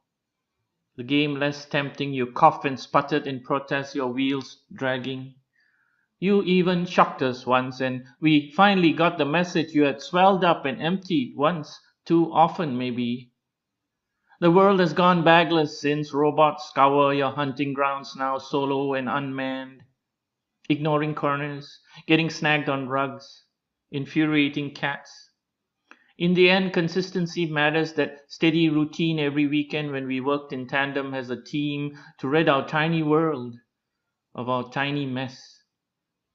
Your box in the storeroom sits empty now, the snap of your power cord no more, your efficient hum a distant echo, leaving a vacuum in our hearts that no other sucker will ever fill. Thank you. The next one is called Rotating Fan, and coincidentally, I looked up brass rotating wall fan, and it turns out this particular one was listed on the Matthews Fan Company. No relations. It's after James Pollock's ceiling fan. I guess you are not into spin. It's rotation and pivot action that turns you on. It's a kind of meditation, even contemplative. First this side, stop. Then that side, stop. Back and forth with soldier-like regularity, a sinking brass player in a marching band. You are a moving instrument, orchestrating the air. The word for it is oscillate, from the Latin oscillare, which means to swing. But you're no swinger. You are a go-go-getter dancer, caged on a wall, gyrating to your own rhythm, the music in your head, wind sublime. Unlike a pendulum that tells time, your tick-tock clockwork motion is what brings the chill factor to every room, rendering us all cooler than we seem. And the last one is still in draft. It's called Can Opener. That illusion about a can of worms still hurts. I don't go around cracking open Pandora boxes for nothing. My openings are neither slippery nor mythical. They are meant to nourish, provide a lifeline. I have a hook that penetrates a sickle, that serrates, one knock on my knob, then a firm grip in circular motion, and off I go, edging along the rim in up-down repetition. I lever forward with increasing intensity. Every action a gut reaction to make you come undone, turning your can-nots into can-dos. Each completed circumference, another tiny journey to free captive souls once closeted in cool, dry places. Find some closure through warm disclosure. From this, the humble can opener. Thank you. Oh, thank you. That's a great start of the series on everyday things. I really appreciate. And of course, you got the William Carlos Williams correct. That's awesome, Julian. Always being so innovative in these spaces. I really appreciate it. How can people watching right now, like if they're just seeing you for the first time, how can they follow you online and keep up with your work? I'll just leave the link in the chat. Thank you, Richie. Thank you, Kit. Appreciate it. Wow, that was also, as I mentioned, the graphic design behind that was just so clean, visually appealing. I hope to see many more of this series. That's pretty cool. Glad you could join us all the way from Malaysia. Yes, all right. Shout out to also, I'm looking at the live stream. Shout out to Sandy. Sandy's here roasting jalapenos. listening to us all. So she's all up in our business. Wait, I messed that joke up. Jalapeno business. There you go. Dang it. It's because I made it a communal R instead of yo. Oh man, I messed that up. I need a drink. Okay, anyway, yo, let's go ahead and keep going, guys. We have some more performers. We're gonna make sure to get them on. So we're gonna travel back to the East Coast and visit our friend in New Jersey, the man of many nicknames, and coincidentally, it's in the name. Let's hear it for our Nick Paleologos. What's going on, Nick? How you doing, man? It's been weird. Lost someone in the local community. I found out literally as I was coming back from my live show on Thursday, and it's been really, really weird. It was like he meant a lot to the community. Now I only met him once, but still is an awesome person. So it sucks. Yeah. But I'm not focusing on that. I only got 2 for y'all tonight. I'm kind of like, I don't know, weird. Been a weird day today. Anyways, first one's from my book, God versus Reaction, because it's summertime. So this one's called Illusion of Summer. I remember the summer nights. We took plastic carpet, dressed grass, put some dish soap, run a hose, and we made a makeshift slip and slide. Ran boogie boards down, lie down, and I felt like I was surfing in Hawaii. On a relay of drinking games, I won many of those. Remember when a 30 case of Rolling Rock was our water. We would chug that for days on end. Go on for hours, then be home by midnight to repeat again. I do miss those simpler times.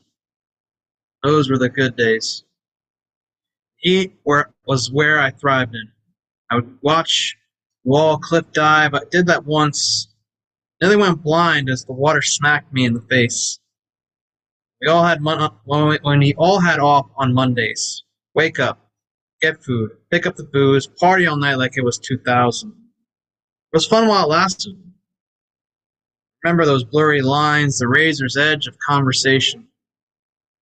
We're all grown up now. Our lives trying to be built have been constructed. Voices still have meaning.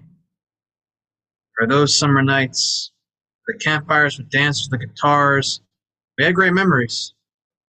Many more will be made. I don't think we hit the apex. The next one is even higher. Want to climb with me? It doesn't get lonely at the top. We can feel the summer rays. Get the past for a moment. Oasis never lasts forever. We can reminisce. Like summer. All chapters must close. Start a new one. And the second one I got is a cover. This is by Damien Richie, and I resonate with this one really hard. This is for the parking lot kids. For the parking lot kids. Don't listen to what they say. You know the ones. Beautiful, the clean face, the scornful-eyed yuppies whose parents' blood money bought them a good lease on life. Their path was never meant for you. Their bridges are made with gold. Their teeth are porcelain. Their homes are warm. They have never met the world as a stranger. You're still out there, in that parking lot, burying your dreams with pictures of disbelief, doing the same shit with the same people. You weren't meant to cast a shadow, living a life that you never agreed to. Makes you greet death as nothing but a fool. Even grains of sand are lifted by the wind. Even bad seeds can grow in fertile soil. Even the damned can be forgiven. You'll let another day pass, won't you? Tell yourself you'll start tomorrow. Tell yourself that you need a plan. You don't make your appointment with destiny. You just make sure you show up. The only thing worse than fear is regret. Sitting on your fence your whole life just leaves you sore. There's a world beyond this damn parking lot. Hell is already filled with men who have never tried. There's a fire in your belly. So what's stopping you? That's all from me. All right. Awesome, man. Thank you. And damn, my condolences. It's always tough to lose someone in your community. Nick, real Nick P, you got some karaoke, punk rock one coming up. What else? What else you got going on? How can people follow you online? It's not exactly karaoke, but it's more punk rock esque open mic. So show up with your leather jackets, or denim jackets, whatever the hell, and come and rock out with me and everything Thursday night, 10 Eastern time, 8 El Paso time, 7 San Fran time, and everything. I'll drop that link tree in the chat if you want to keep up with what I'm doing. The Real Nick P on IG, Facebook, Nick Pale Logos, and I also will be live at the New York City Poetry Festival the 10th and the 11th. So come meet me there. I'll be out on Governor's Island rocking out and everything like that. Yeah. Don't worry, I'll be all right, y'all. I'm gonna be off camera, but good to hear y'all. Be well. Take care. Cool. Love you, man. Thank you. Yeah, my bad. I totally misspoke. I didn't mean karaoke. I just my brain broke. I told a bad joke and my brain broke. It's all good, man. I got what you were trying to say. We'll sing the Ramones together on a karaoke night someday or something. I don't know. There you go. There you go. I was also thank you, man. I was setting up for our next performer because if you want to count on a rhyme, you can count on the next guy to take you there, turn you on a dime. That's right. It's Mr. Eddie P. Yeah, you know me. Let's go ahead and welcome all the way from DC. Let's hear it for Ed Poetastic. What's up, man? Oh, thank you, my brother, for another mother that burns born is right under. I love you when you rhyme. Man, your words sublime. I get lost in your musical chime. Woo! Man, to rhyme, you don't need a penny, nickel, or a dime. Okay, well, my name is Ed Potastic. I feel fantastic. Please give me time to enjoy my rhyme for all sublime. I got jokes, and I got one mini poem, and I got a few poems. So let's begin. What did the fish said to the fisherman? Something smells fishy, and it's not me. Why doesn't Mr. Potato Head want to be in love? He doesn't want to be mashed. Why did the zebra fail his road test? He was colorblind. What did the elephant say to her co-workers? I hear everything. Why was the pineapple fired? It was too tropical. What did the dog say to the other dog? Why are you tired? You kept barking up my tree all day. And last but not least, what was the zombie's job? A digger working the graveyard shift.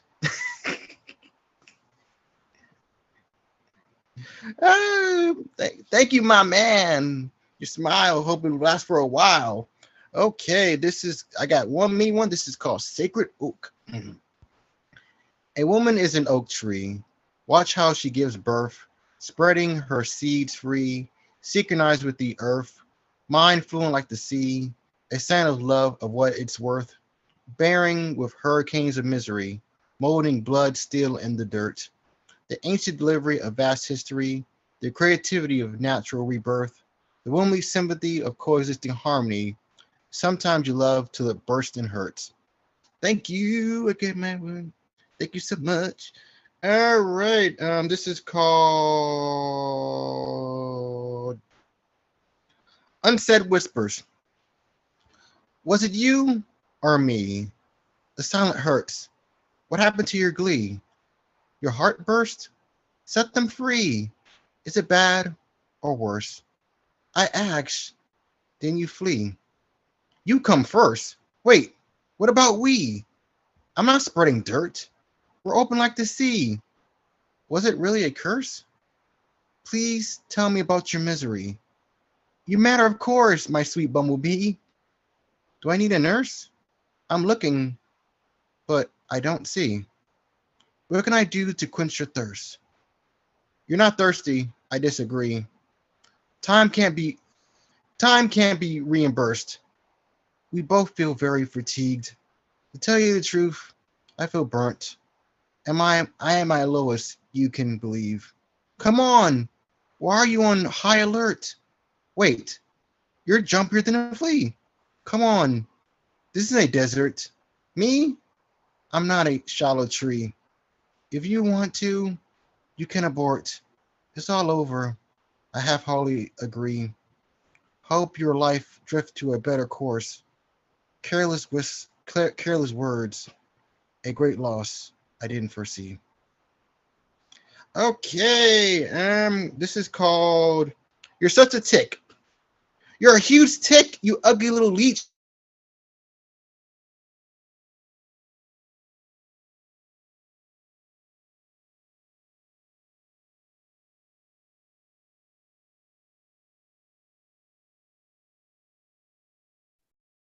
Yo, I think your sound cut out for some reason.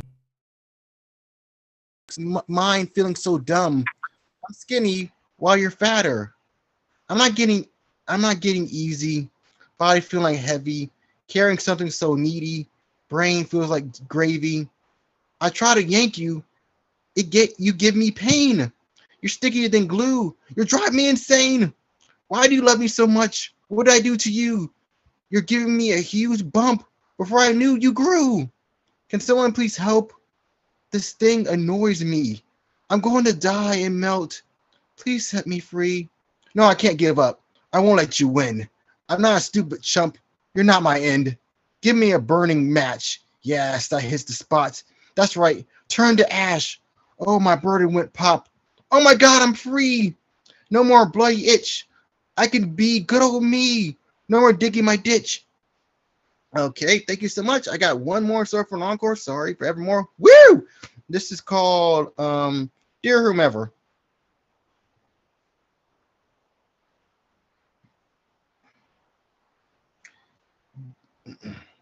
Dear whomever, hope you're doing well. Hope you're enjoying the weather. Hope your mind is a clear bell. If not, it'll get better. Your life will set sail. If it's an argument, forgive him or her. Hope your sorrows go pale. Hope your days are less wetter. Hope you treasure your wins and fails. Hope you know you're a go-getter. Hope you don't fall for doubtful spells. Hope you know life is a heavy hitter. Hope you can break out of your cell. Hope you know lessons taste so bitter. Hope you toss all your regrets down a well. Hope you taste rain under warm shelter. Hope you become a hero, then a rebel. Hope you wear your pains and failures as a sweater. Hope your todays and tomorrows are in hell. Hope you learn and gain a lot from this letter. Hope you're happy, safe, and not unwell. Hope you feel greater and lighter than any feather. Hope your heart expands, grows, and swells. Hope your dreams are on a higher measure. You know, this isn't a bitter goodbye, but a sweet farewell. Thank you. Oh. Yeah, ADP. Yeah, you know me. What you got going on, man? How can people follow you online and what do you have coming up? Sure, no problem. My brother from another mother that burns Royce right under. If you want to, please come to this open mic that makes our Monday night such a delight in the moonlight. Woo! But if you want to follow me, please feel free. My Facebook name is Eddie Foreman and my IG is EddieForeman92. And remember, if the mic is right, I'll be there to shine post insight. If you send me a request, if you take guests, the answer is yes. Hope everyone stay positive, safe, and blessed. Hope you won't stop singing and spewing the wonderful words outside your chest. And now stop being and looking and doing your best. Yeah, Eddie, thank you so much. And with that phrase, you gave a couple of us some ideas. I see Ron commenting on that. Open mic in the moonlight. I love that. I'm going to find the venue that's moonlit, and we're going to do the moonlit mic. That'd be kind of cool. Dig that. All right. So what is going on, everyone? We're going to go we're going to go to Los Angeles now and check in our favorite Chicano poet in that area. Let's go ahead. He's got some poetry. He's got some music. As always, let's go ahead and make some noise and welcome to the stage, Teso Somok. What's up, man? All right. What's up? Let me see if I can share. Woo! Can you see? Yeah. All right. This is titled Xipewalistli. The ruin of representation and the realism of mimesis. Xipewalistli is a milder version of Tlaca Xipewalistli, celebrated from time immemorial Between March 4th and March 23rd, up until the arrival of the transatlantic gentrification. Considered the second month of the Shufpoali, or the 20-month solar calendar, the 20-day month also known as Koat Ilwit, Day of the Snake. Correlating well with the Old Farmer's Almanac start of the meteorological civil calendar, where spring starts March 1st, the astronomical start date based on the sun in relation to the earth starts on March 20th. Dorothy Okoski's seminal work on the ruin of representation and philosophy clarifies the complete overthrow of hierarchic organic thought, politics, aesthetics, ethics in society at large. The old world logic of identity grounded on the conception of difference as otherness and exclusion derived from the analogical hyperlocal geofencing and rendered in its extreme as group-based oppression and conflict. Such old Western ontology presupposes groups are defined as essential and or substantial. The problem with this imperial worldview is one group makes use of essential or substantive differences to subjugate other groups. The patrician proxies dominate and exude privilege and power, or represent themselves as active human subjects, and tend to represent everyone else as others, not up to the level of the patrician posers. Buried in the categorical hierarchy of Western grammatology is the seed of self-hate, the founder principle, externalized, judgmental, lacking, that never existed on native land, nor the flesh of the masses. The transactional positive worth constituted by negatively valuing others, suffering the projected essence of nature, of evil, filth, bodily matter, leading to legitimate dehumanization, while capitalizing for itself the leisure, refined surroundings, and high culture that marks civilization. Meanwhile, back in Xipetzinco, land of the Flay, the ruin of representation is accomplished by the collapse of the subject-object dialectic. The subject structures reality in relation to others, treating them as products of material formation devoid of withdrawal, somatic reflexes. There's nothing in the text but a figure, image, theatrical performance, or idea substituting reality. So back in Xipetzinco, your creators are immersed in cyclical process of nature that follows the course of time. For example, the sun experiences a transformation in shape and name. Because the convergence mutation results in a convolution as a third function of possibility. Quetzalcoatl is dawn, if dawn was fire. Xuteucli received the name of Tlahuizcalpanteucli, Lord of the House of Dawn.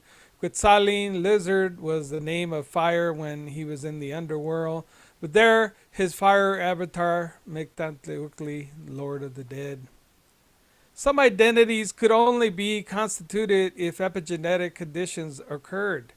That she sufficiently be on the earth, Chicomecoat, seventh serpent, goddess of food, could be called Chalchu Siwat, precious woman, but only if there had been an abundant and fertile season. Iris, Marion Young's logic of difference, has long held that difference has been subordinated to identity, opposition, analogy, and resemblance. It has always been treated as a secondary characteristic. Mimesis proposes a way to conflate the subject-object, the interior-exterior violence of the text, rendering networks of direct relations between sample identities of involuted real differences with gradients, intensities, univocity, and a clamor for being. That was the one or the other of the stick or the carrot. Right on, man. I need to practice my Nagua. I like it just rolls off the tongue. I'm like, damn, all right. Yeah. Let me switch over to my other. I can't find my cursor. Where are you, cursor? Oh, there you are. Okay, let me switch over to that. All right.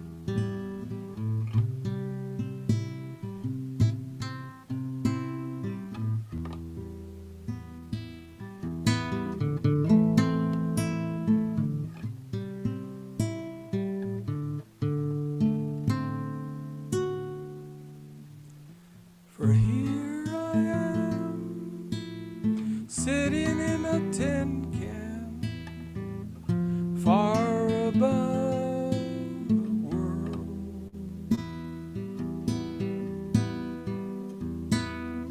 Ground control to Major Tom. Ground control to Major Tom.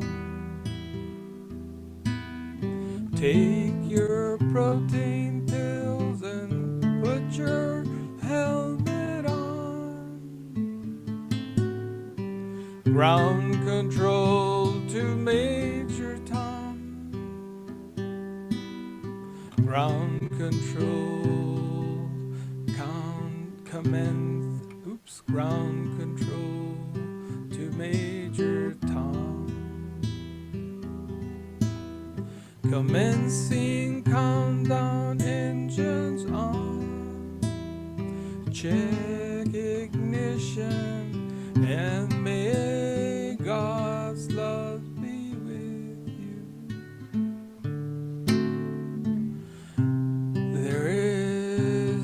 This is ground control to Major Tom. You really made the grade, and the papers want to know whose shirt you wear. How it's time to leave the capsule if you dare. This is Major Tom to ground control. I'm stepping through the door, and I'm floating in the most peculiar way. And the stars look very different today.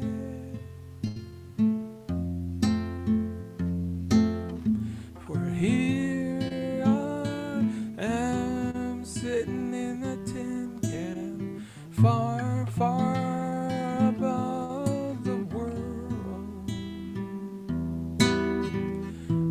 Planet Earth is blue, and there's nothing I can do.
spaceship knows which way to go. Tell my wife I love her very much, she knows.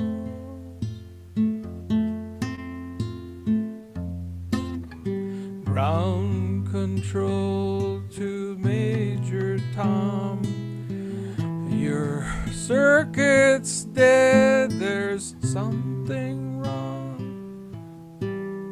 Can you hear me, Major Tom?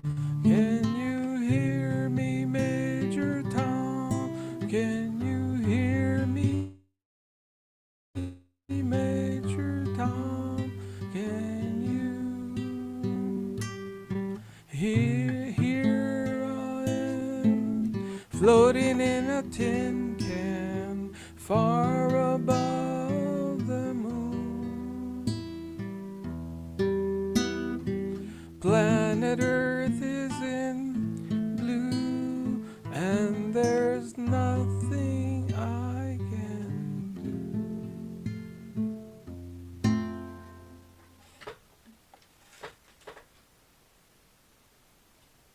All right, now do the Peter Schilling Major Tom sequel. Just kidding. No, I'm just kidding. That'll be a future one. I was gonna do Let's Rock. No, I mean Let's Dance. Put on your red shoes. Oh, I just linked a cover of that one that I really love. Oh! The acousticification of Bowie. There you go. So what That's you got scary, going? huh? Yeah. Well, that's all I have, Richie. Cool. As always, how can people connect with you? I see you got some covers behind you. Yeah, so I want to thank the El Paso community for helping to celebrate Donna's book release. I unfortunately tried to make it, but I couldn't. I had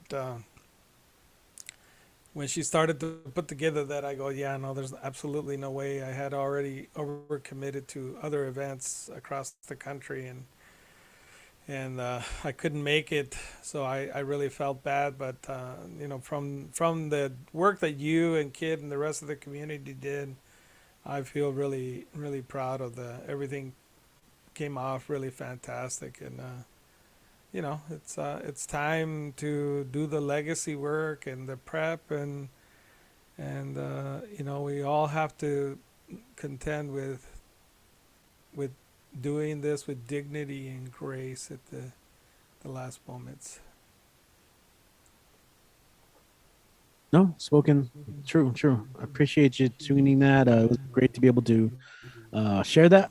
That's definitely part of that, what you were saying. Legacy, just making sure to record, film, share it.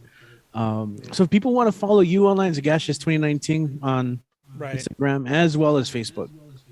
Right, on Pandemic Poets, the group, and then also Gaseous 2019 on Facebook will do it also. Thank you all. For sure. Thank you. And also, oh, there you go. Yeah, awesome. Ground control to Major Tez. Now that's stuck in my head now. Okay, so we have a last minute jump in. So before we close it out with Dan, before we get to Dan, hold on, time out. Bookmark right there. We're gonna go ahead and bring up Terry Rose Jertson, who just literally messaged me if she can read. So I would say yes. So if you're ready, I don't know if I caught you off guard with that. Next up on the mic from New Jersey, let's go ahead and welcome Terry Rose Jertson. Are you down? I'm gonna read. All right, cool. I'm sorry. No, it's good. State your intentions, okay? Into the universe or whoever you're talking to right there. No, go ahead, Terry. Take it away. I'm gonna read out of Donna Snyder's new book. I wasn't gonna read anything, but then when you guys were talking about it, I decided I'm gonna pick something out of here and read it.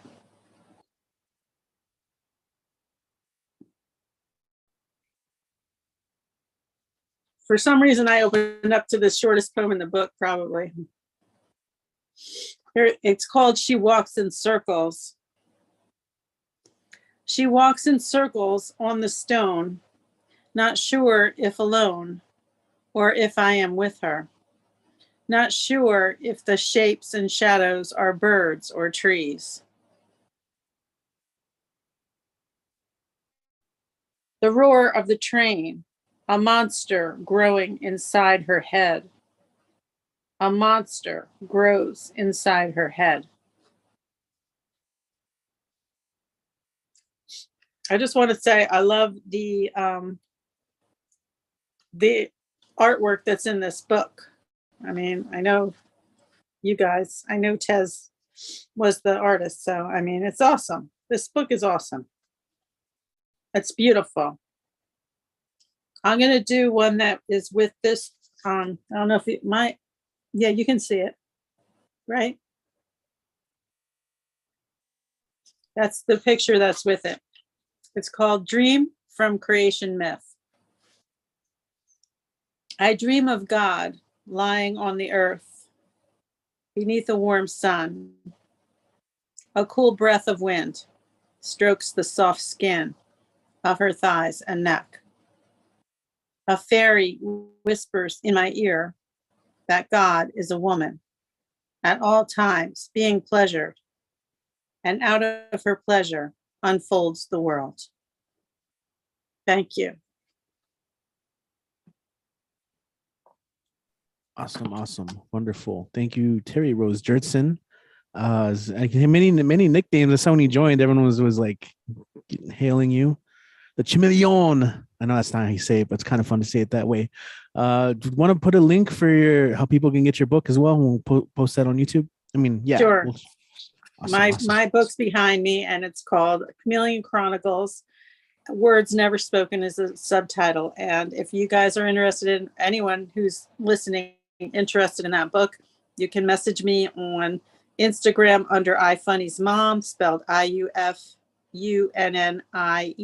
Mom, or you can contact me on Facebook under my name, which is Teresa Rose Dirtson. I have PayPal, I have Cash App, and I'll put it in the chat. Excellent. Thank you so much. Glad you got to jump up and read a little bit. Yeah, shout out to Donna. Actually, I have the book right here too. I have it in my backpack, featuring, as was mentioned, art that was provided by Mr. Desosomok there. And there's a few throughout the book that are very, very, very vivid. You know, there's quite a bit there. Yeah, look at that. So check that out. And also we'll share Terry's link as well if you're interested in getting a book. I don't know why I want to say chameleon. That's not it. But all right, guys. As always, we have a closer for the night. It's pretty much a saved spot. It's a reserved spot. So even though he technically didn't sign up, we'll go ahead and get him on. We'll get him some space. We'll cut him some slack, because he's been to every single one of these. Without further ado, rocking the white t-shirt. That's right. Man rocking style. That's right. He's getting his walk on. He's working now. He's working on himself. He's working on his words. Beautiful people. Let's go ahead and rock the mic with Dan the Man. Thank you, Richie. Thank you, Kit. Thank you, Ron Mark Thompson, Nick Paliogos, and the rest of the cast and crew. Well, and I wish Khan was here. Well, for those of you who hosted that one, thank you so much. And I wish to host this one. Oh, I'm gonna fight them. I'm gonna boom, boom, boom. Okay. Yeah, remind me. Yeah, and I apologize. I didn't get a chance to attend last Wednesday. I was dealing with this. So yeah, I apologize for that. Yeah, but it's healing though. But yeah. Just a heads up. Just to let you know, the edit. I'm gonna start filming on this coming Wednesday, but I'm gonna take care of the editing throughout Thursday and Friday. And it will be uploaded, I think, either Friday or Saturday, but I will keep you posted and the updates come available. But last year was I suffered so many setbacks. I've been trying to re-edit those darn things. I don't know what in the hell's going on thing. Oh well. But as you already know, I'm in the middle of writing down all the list, the special things of my 8-year anniversary of the long list of shout outs. Prepare for that. So all right, and in honor of my 8-year anniversary, it's almost, so it will mark this Thursday, and I'm gonna share something you guys are gonna like, and I'm gonna read a little bit of that with the help of this. Not, all right, hold on. It's called blast voice. Hold on. I hate when that happens. Okay, there we go. Yep. Okay. All right.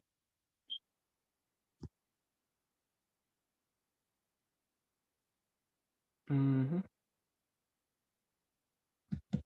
Mm-hmm.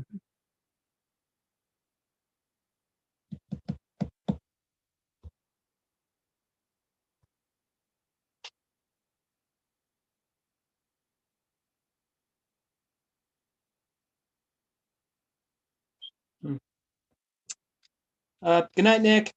Okay. And right here, all these eight years of my on 8 year I'm sorry, 7 years, my bad. That's for the past 7 years. Now it's been now this coming Thursday. So thank you, Nick. Okay. And all right, and let me zoom you for the first.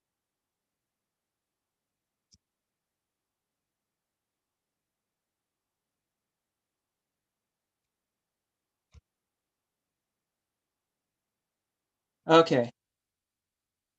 On the left is the pilot. That dating, it was filmed on the 25th and uploaded next day. Yep. And then came a year later, and on the middle is a year later. It was filmed at the, yeah, thank you, Ron. Different pics. Yeah. Okay. And the second one right there is the 1-year anniversary. It was filmed at the 306 before it was 306. So yep. Good night, propaganda. It's night. Okay. And the one I'm wearing, the cowboy shirt, it's my 2-year anniversary, holding the peace sign. Well, if it's 2, yeah. Oh man, yeah. Yeah, it's 2-year anniversary. Oh, thank you, Ron. And it's a 2-year anniversary. It was, yeah, man. And then right on the right, I was wearing the Dead Man Tail No Tails. Yeah, it's a 3-year anniversary. It was 2017. Yep, showing number 3. Yeah, because throughout the past 2 years, I was filming outside sometimes, but unfortunately, we had to move it inside to the operations. Well, okay. Like, and the one I'm wearing, a Deadpool t-shirt, it's my 4-year anniversary. So, yeah, published. Yep. And right here it says El Paso Strong was the 5th-year anniversary. And yeah, here it is. And because it was just a couple of weeks after the tragedy, and this is why I want to wear this in honor of the tragedy, and God rest their souls that we lost 23, but what he always did was El Paso Strong. Yeah. Yeah. And this was during the pandemic, man. Damn, I look like a wolf, man. Yeah, with 6 months without the haircut and the beard shaven. I do look like a wolf, man. Yeah. And yeah, that was my 6-year anniversary in 2020. Thank you, Ron. Yes. And just last year, wearing my Hard Rock Cafe t-shirt and the 7-year anniversary. Yeah. Okay. And let me read quick on the first. We say 1. 1. Like, we sometimes have 1, but there's only There's only one blog. Well, there's several blogs. There's several. I wish there was only one. Number two, yeah, from number two, well, it looks like I say to this Dan the Man, it could be you. Well, kind of reminds me of chapter 2, according to Neil Simon. He's a playwright. Created this before the film adaptation featuring Marsha Mason, the late James Caan. 3. Oh, okay. Yeah. 3. Yep. 3. Number 3. Who could it be? Was always say, will it be free? And 2. Yeah. Chapter 2. 4. Oh, it could be before 1, 2, and 3. We want to see some more. And that's where we got 5. We are still alive. Yep. And take the stride up for life. Number 6. Like we need, and yep, COVID-19. Damn, hold on a second. I'm crying out loud, sorry. All right, 6. Well, 6, that something needs to be fixed right in the mix. 7. Well, I don't know if we're even, but our I don't know what I don't know what rhymes with 7, but I guess this is lucky number 7. And for the rest of the 8, 2, 4, 6, 8. Who the hell will we appreciate? Yeah, so yep, all the 8s. Yep, what I can say, we don't hate, we want to appreciate. Yeah, 2, 4, 6, 8. Yeah. Thank you. All right.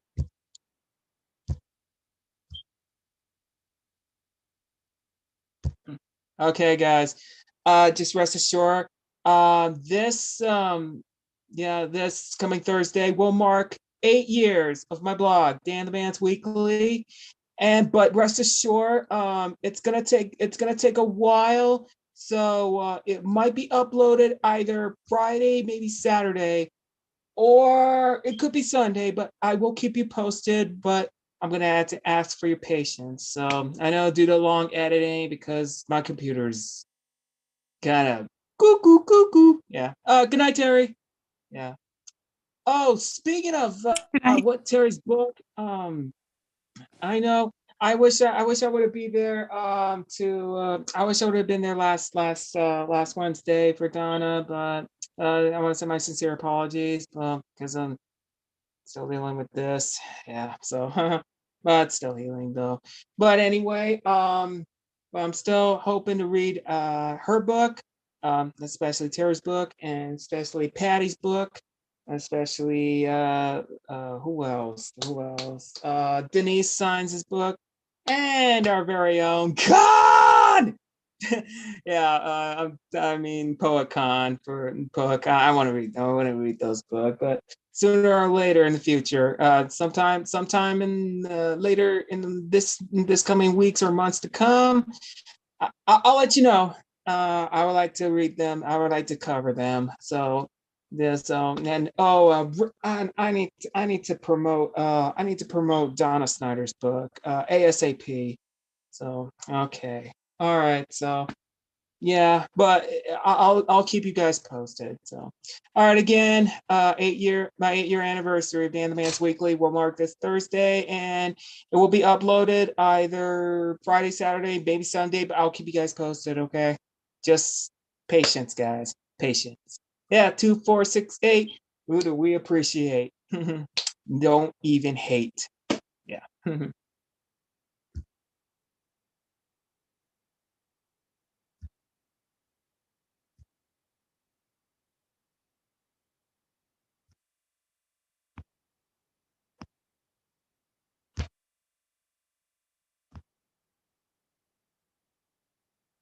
Okay, here it is. As I always say, read it and weep it. Find me on Twitter, Instagram. Yeah, I'm still behind posts on Twitter and Facebook, but I'm still posting something special on Facebook for birthday tributes and just a couple of things and interviews as well. But I'm still catching up on Instagram, so just all right, just find Dan the Band's Weekly on YouTube. Don't forget to search it out, watch it, subscribe to my channel, and I urge you guys, watch my 8-year anniversary. Thank you very much, everybody. You guys have a wonderful evening. Great, good night. All right, Richie, and let's go ahead and close it a night. Call it a night.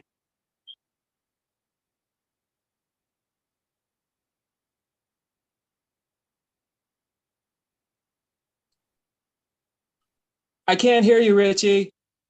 I know I'm muted, Dan. Now I gotta mute myself. Yes, please. Thank you. Yeah, the defiant part of me always wants to say no, Dan. I don't want to close the night. What if I don't want to? Okay. Appreciate it. Yeah, no, I think Dan covered everything, that was quite a bit. Okay. So give me just a second, guys. Yeah, I was gonna share something, but a lot of people left. A lot of people said good night. Nappy nap. Nighttime. So instead, I'll probably open up next show with some stuff I wanted to share, some covers and original. But I want to thank everyone who tuned in this time around.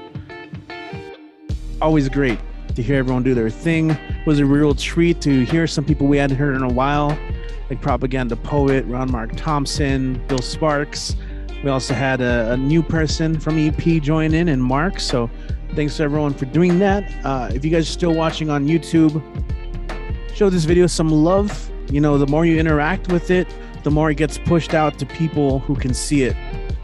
So if you like the video, subscribe to our content and leave a comment. All these ways are ways of interacting that help push it out to more people. And that's honestly what we want, so more people can see it. If you subscribe to our channel and click on the bell for notifications, you'll be notified of weird situations where the last 2 weeks we've had to move the stream to another one. And you know what? It just happens. Technology does that sometimes. Human error also, obviously. So it's always, we adapt, we improvise, we overcome. And so we did it today. We'll be back next Monday. Hopefully things will be smoothed out. Until then, we will see you guys next Monday. For the live stream, my name is Rich. If any of you watching right now or watching live, you can still hang out with us in the after party.